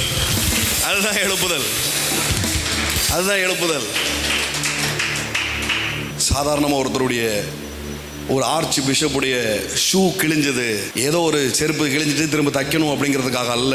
தேவனுடைய எழுப்புதலின் திட்டத்தில் அதுவும் ஒன்று. தேவனுடைய எழுப்புதலின் திட்டத்தில் அதுவும் ஒன்று. ஆமென், ஹல்லேலூயா. 2 டைப்பில் இருக்குது பாருங்க. இன்னைக்கு 2 டைப்புமே உங்கள் வாழ்க்கையில் நடக்க போகுது. சரியா? தேவனுடைய ராஜ்யத்தை பற்றி ஆண்டவர் சொல்லும்போது இப்படி சொல்கிறார், கடுகு விதை அளவிற்கு ஒப்பாக இருக்குது, அதை விதைச்சி வளர்ந்தா அது விருட்சமாக பெருசாக வளருது. இது கண்ணுக்கு தெரிந்த வளர்ச்சி. விதைச்சா இப்படி வருது. இன்னொரு எக்ஸாம்பிள் சொல்கிறாரு, புளித்த மாவு, ஈஸ்ட் அப்படி சொல்கிறாரு. இது நைட்டு புளிக்க வைக்கும் போது என்ன பண்ணுறாங்க, கொஞ்சம் அதில் போட்டு மூடி வைக்கிறாங்க. தூங்கி எந்திரிச்சு பார்த்தா யாருக்கும் தெரியாத விதத்தில் அது வளருது. 2 வளர்ச்சியும் உங்கள் வாழ்க்கையில் உண்டாக போகுது. தெரிஞ்சும் சில காரியங்கள் வளரப்போகுது, சிலது கண்ணுக்கே தெரியாமல் வளரப்போகுது. கண்ணுக்கு எழுப்புதல் அப்படி தான் இருக்கும் பாருங்க. எழுப்புதல் அப்படி தான் இருக்கும். எல்லா காரியமும் தெரிஞ்சு நடக்கணுங்கிற அவசியம் இல்லை. இன்னைக்கு பேசிகிட்டு இருக்கிறோம், இப்படியே போய்கிட்டு இருக்குது. நீங்கள் வேணால் பாருங்கள், இதில் கண்ணுக்கு தெரிஞ்ச வளர்ச்சியும் நடக்கும், கண்ணுக்கு தெரியாமல் ரோட்டு வரைக்கும் நிற்கிற வளர்ச்சியும் வரும். உங்கள்கிட்ட போய் சொன்னோம் பாருங்க. ஆமென். எல்லாம் சொல்லுங்க, கண்ணுக்கு தெரிஞ்ச வளர்ச்சியும் நடக்கும், தெரியாத வளர்ச்சியும் நடக்கும். ஆமென்.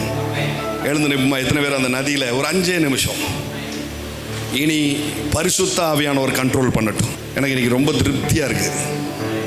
மற்ற நாட்களை விட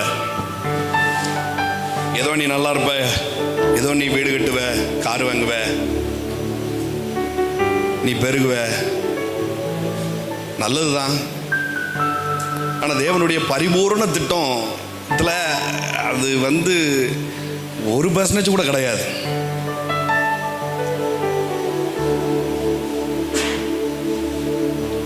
நம்ம எதிர்பார்க்குற பெரிய அளவுக்கு பொருளாதார செழிப்பு தேவனுடைய பரிபூர்ண திட்டத்தில் 1% கூட கிடையாது.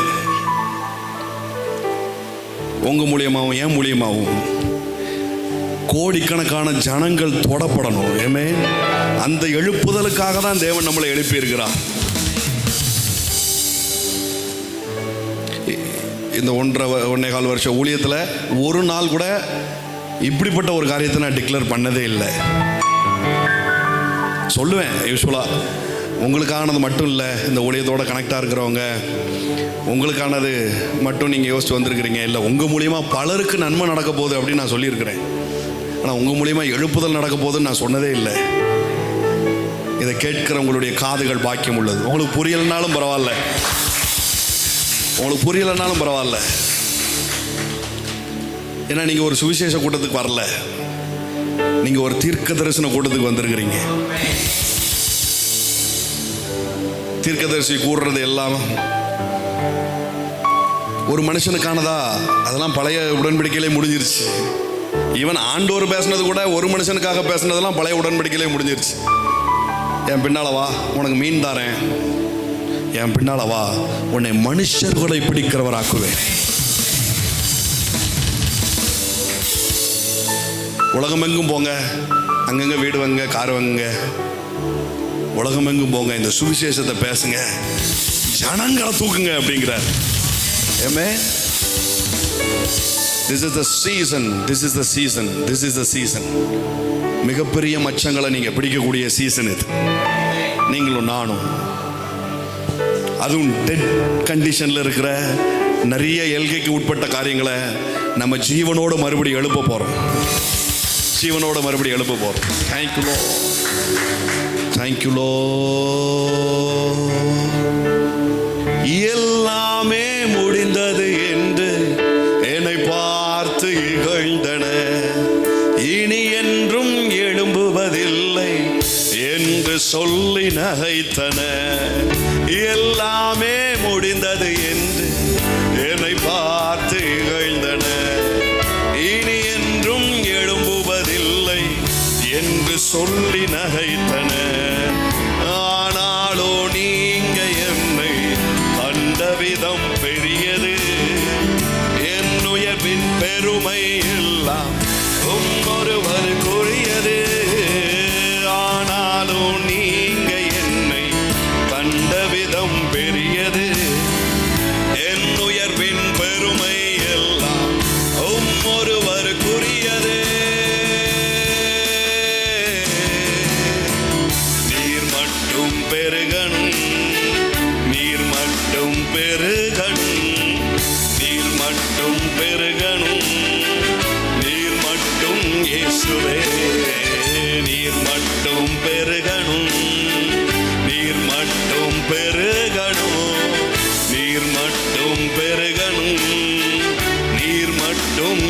இயேசுவே.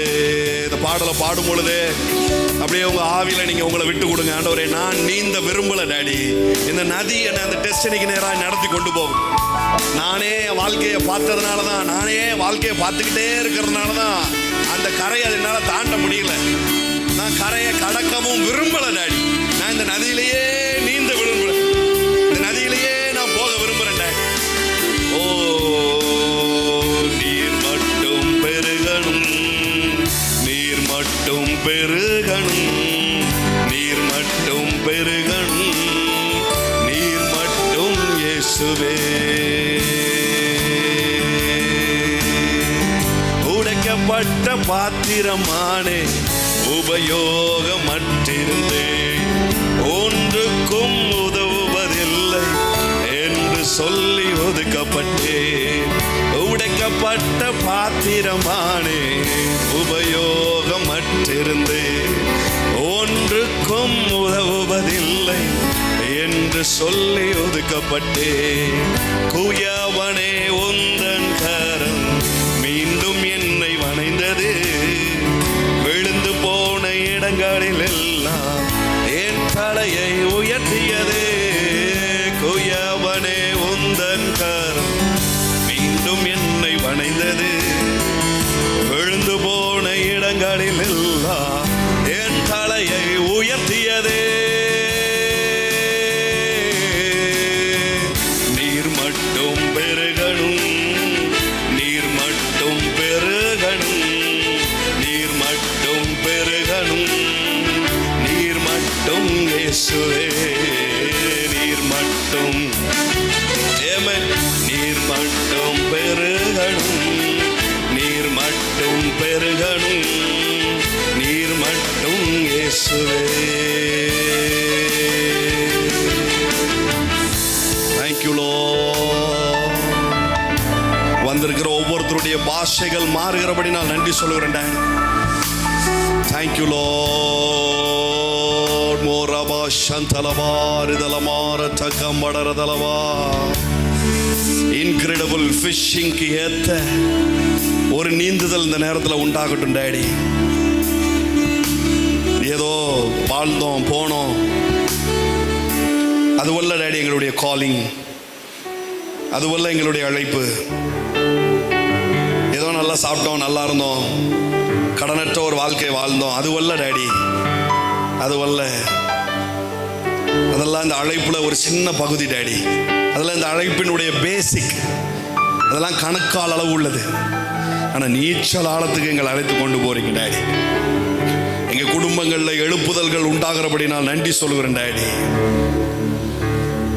இந்த எழுப்புதல் நிமித்தமாய் அநேக புறஜாதிகள் எங்கள் அண்டை திரும்புகிறபடி நான் நன்றி சொல்லுகிறேன் டாடி. உம்மை காணும்படிக்கு அவர்கள் எங்கள் அண்டையிலே திருப்பி விடுகிறபடி நான் நன்றி சொல்லுகிறேன் டாடி.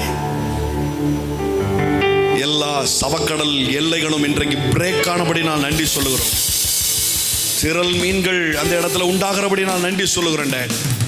மிகுதியான மச்சங்கள் அங்கே உண்டாகிறபடி நான் நன்றி. எஸ், அந்த நதிக்கு உள்ள போய் அல்ல, கரையில் நின்று மீன் பிடிப்பார்கள் என்று எழுதியிருக்கிறது. எஸ் ஃபாதர், அவ்வளவு லைட் அண்ட் ஈஸியா இந்த ஃபிஷிங்கை நீர் கட்டளை இடுகிறீர். நன்றி சொல்லுகிறோம். செழிப்பிலையும் சுகத்திலையும் ஆரோக்கியத்திலையும் வெல்த் டிரான்ஸ்ஃபர் ஆகிறதுலையும் அப்படிப்பட்ட ஃபிஷிங் உண்டாகிறபடி நான் நன்றி சொல்லுகிறேன் டாடி. மனிதர்களையும் அப்படி பிடிக்கிறபடி நான் நன்றி சொல்லுகிறோம். இயேசுவின் நாமத்தினால பிதாவே, ஆமென், ஆமென், ஆமென், ஆமென். God bless you. விதைக்கிற நேரம் விதைக்கலாம். Thank you Holy Spirit. So பிள்ளைங்க அருமையாக பாடினாங்க. தேங்க்யூ. ஆமாம், ஒவ்வொரு மாதமும் வந்து நல்லா இம்ப்ரூவ் பண்ணி மறுபடியும் பாடணும், தேவனை உயர்த்தணும். இதை விட பெருமை என்ன இருக்குது? பிள்ளைங்க கர்த்தருக்காக பாடுறதை விட ஒரு பெரிய விஷயம் ஒன்றும் இல்லை பாருங்க. கர்த்தர் நல்லவர். Thank you holy spirit. அதே பாடல் நம்ம பாடிட்டு இருக்கும் போதே நம்ம விதைக்கலாம். நீர் மட்டும் பெருகணும், நீர் மட்டும் பெருகணும், நீர் நீர் மட்டும் பெருகணும், நீர் மட்டும் இயேசுவே, நீர் மட்டும் பெருகணும், நீர் மட்டும் பெருகணும், நீர் மட்டும் பெருகணும், நீர் மட்டும் இயேசுவே, நீர் மட்டும் பெருகணும், நீர் மட்டும் பெருகணும், நீர் மட்டும் பெருகணும், நீர் மட்டும் இயேசுவே. ஆமென். ஸோ ஒவ்வொரு மாதமும் 4வது சனிக்கிழமையில் இந்த தீர்க்க தரிசன கூட்டங்கள் நடக்குது. தவறாமல் கலந்து கொள்ளுங்கள். அடுத்த மாதம் நான் இப்போவே டேட் சொல்லிடுவோம். நிறைய பேருக்கு இது 4வது வாரம் அப்படிங்கிறதே மைண்டில் இல்லை. ஈவன் 26ஆம் தேதி, சரியா, ஏப்ரல் 26 4வது சனிக்கிழமை வருது. ஸோ அதை உங்களுடைய காலண்டரில் குறித்து வச்சுக்கோங்க. ஆன்லைனில் பார்க்குற நீங்களும், திருநெல்வேலி தூத்துக்குடியிலே இருந்துட்டு ஆன்லைனில் பார்க்குற நீங்களும் என்ன பண்ணுங்க, அதை நோட் பண்ணி வச்சுக்கோங்க. ஏப்ரல் 26. ஸோ சில மகிமையான காரியங்கள் ஆன்லைன் ஊட கடத்த முடியாது. அது இந்த இடத்துல இந்த அட்மாஸ்பியரில் நின்னாதான் அதோடைய முழுமையை என்ஜாய் பண்ண முடியும். தப்பு இல்லை. ஆன்லைன் ஏன் போடுறோன்னா வர முடியாத ஆட்களுக்காக தான் நம்ம போடுறோம். ஆனால் அதுவே பிரதானமாக இருக்க வேண்டாம். எனக்குமே பெருசாக ஆன்லைனில் கூகுள் மீட்லாம் பெரிய உடன்பாடு கிடையாது. ஆனால் சரி, நிறையா வெளிநாடு வாழ் இந்தியர், வெளிநாடு வாழ் தமிழர்களுக்காக என்ன செய்ய வேண்டியிருக்குது, ஆன்லைனில் போக வேண்டியிருக்குது. ஸோ மேக்சிமம் நீங்கள் இந்த நேரடியான மீட்டிங்கில் நீங்கள் கலந்து கொள்ள முற்படுங்க. கர்த்தர் உங்களை ஆசீர்வதிப்பார். விதைத்த ஒவ்வொருத்தரையும் நான் ஆசீர்வதிக்கிறேன். ஆன்லைனில் பார்த்து இந்த ஊழியத்திற்காக விதைக்கிற ஒவ்வொருத்தரையும் நான் ஆசீர்வதிக்கிறேன். இந்த ஊழியத்தின் மீது ஒரு அபிஷேகம் இருக்கிறது. ₹1 கூட கடன் இல்லை என்கிற ஒரு அபிஷேகம் இருக்குது. ஆமென். ஸோ இதில் கனெக்ட் ஆகும் பொழுது இந்த அபிஷேகம் உங்களையும், அந்த நதி உங்கள் மீதும் பாயும், உங்கள் மீதும் பாயும். நிறைய பேர் அப்படி கனெக்ட் ஆகிருக்கிறீங்க. இந்த ஊழியத்தை பிளஸ் பண்ணுறீங்க. ஒரே ஒரு சாட்சியை நான் உட்காந்துக்கோங்களேன், ஒரே ஒரு நிமிஷம். ஒரு சாட்சியை நான் பகிர்ந்து கொள்ள விரும்புகிறேன். ரொம்ப இம்பார்ட்டண்டான சாட்சி. எப்போவுமே சொல்கிறது இல்லை, ஆனால் இது ரொம்ப இம்பார்ட்டண்டான ஒரு சாட்சி. ஸோ யூஎஸில், அமெரிக்காவில் ட்ரம்ப் வந்ததுக்கு பிறகு நிறையா வெளிநாட்டு காரங்கள்லாம் என்ன பண்ணுறாரு, அதிபர் ட்ரம்ப்பு அடித்து பற்றிக்கிட்டு இருக்கிறார், துரத்திக்கிட்டு இருக்கிறார். ஸோ அப்படி வந்து நம்ம ஊழியத்தில் கனெக்ட் ஆகிருக்கிற ஒரு பிரதர், அவங்களும் ஆடியோ, அது வீடியோ எடுத்து போடுறேன் அப்படின்னு சொல்லியிருக்கிறாங்க. இந்த வாரத்துக்குள்ளே அவங்க போட்டாங்கன்னா இந்த வீடியோலேயே அதை அட்டாச் பண்ணி நம்ம போட்டுருவோம். அவர் வந்து அந்த வெளியேற்றப்படக்கூடிய அந்த லிஸ்ட்டில் அவர் பேரும் வந்துருச்சு. வெளியே அனுப்பிடுவாங்க அப்படிங்கிற சூழல். அப்போ எனக்கு வந்து ஒரு ப்ரேயர் ரெக்வெஸ்ட் அனுப்புனார். பிரதர், இதே மாதிரி என் பேரும் அந்த லிஸ்ட்டில் வந்துருச்சு. நான் அவருக்கு என்ன வார்த்தை சொல்லி நான் பண்ணேங்கிறது எனக்கு ஞாபகமே இல்லை. நானும் அந்த மெசேஜையும் தேடி பார்த்தேன். ரொம்ப பின்னாடி போயிடுச்சு. என்ன ஏதோ ஒன்று சொல்லி நான் ப்ளஸ் பண்ணி அப்படி நடக்காது அப்படிங்கிற மாதிரி ஏதோ ஒன்று சொல்லிட்டேன். அப்படி நடந்தால், ஒரு வேளை அப்படி நடந்தால் அதுக்கு அவங்க சங்கத்தில் போய் இன்ஃபார்ம் பண்ணி கேஸ் போட்டு ஏகப்பட்ட ப்ரொசீஜர். அவர் ஒரு சயின்டிஸ்ட், அந்த தாவரவியல் ஆராய்ச்சியாளர். அவர் வந்து ஒரு சயின்டிஸ்ட். அவர் ரொம்ப விரும்பி அந்த வேலைக்கு போனார். அந்த வேலைக்கு போகிறதுக்கு முன்னாடியே என்கிட்ட ப்ரேயர் பண்ணார். அப்போது நான் அது உங்களுக்கு வாய்க்கும், அந்த வேலை உங்களுக்கு கிடைக்கும் அப்படின்னு சொல்லி ப்ளஸ் பண்ணேன். அந்த டைமில் நான் என்ன சொன்னங்கிறது எனக்கு ஞாபகம் இருக்குது. உங்கள் மேலே தானியேலுக்கு மேலே இருந்த அபிஷேகமும் எஸ்தருக்கு மேலே இருந்த ஒரு அபிஷேகம் இருக்குது. அது யார் உங்களை மேலே ஆட்சி பண்ணியிருந்தாலும் அங்கே உங்களுடைய ராஜ்யம்தான் அங்கே செயல்படும். தரிவின் நாட்களிலும் போரேசின் நாட்களிலும் தானியேலின் காரியமோ ஜெயமாக இருந்ததுங்கிற வார்த்தையை சொல்லி நான் ப்ளஸ் பண்ணேன். அது ஞாபகம் இருக்குது. ஆனால் இந்த டைமில் அவருக்கு என்ன வார்த்தையை சொல்லி சொன்னேங்கிறது எனக்கு ஞாபகம் இல்லை. ஆனால் காரியம் மாறுதலாய் முடிந்தது. ஆமென். பார்த்தா ஒரே வாரத்தில் அந்த லிஸ்ட்டை மாற்றி இவர் பேரை தூக்கி விட்டு அவர் அப்பாயின்ட் பண்ணிட்டாங்க. ஈவன் சொல்ல போனால் அந்த ஒரு 6 டேஸ்க்கு வந்து அவங்க வேலை இல்லாமல் இருந்திருக்கிறாங்க. இருக்கணுமா வேண்டாமாங்கிற ஒரு டெசிஷன் எடுக்கிற நேரத்தில் அப்படி அந்த 6 நாள் அப்படி இருந்திருக்காங்க. அந்த 6 நாளுக்கான சம்பளத்தையும் சேர்த்தே வந்திருக்குது. ஆமென்.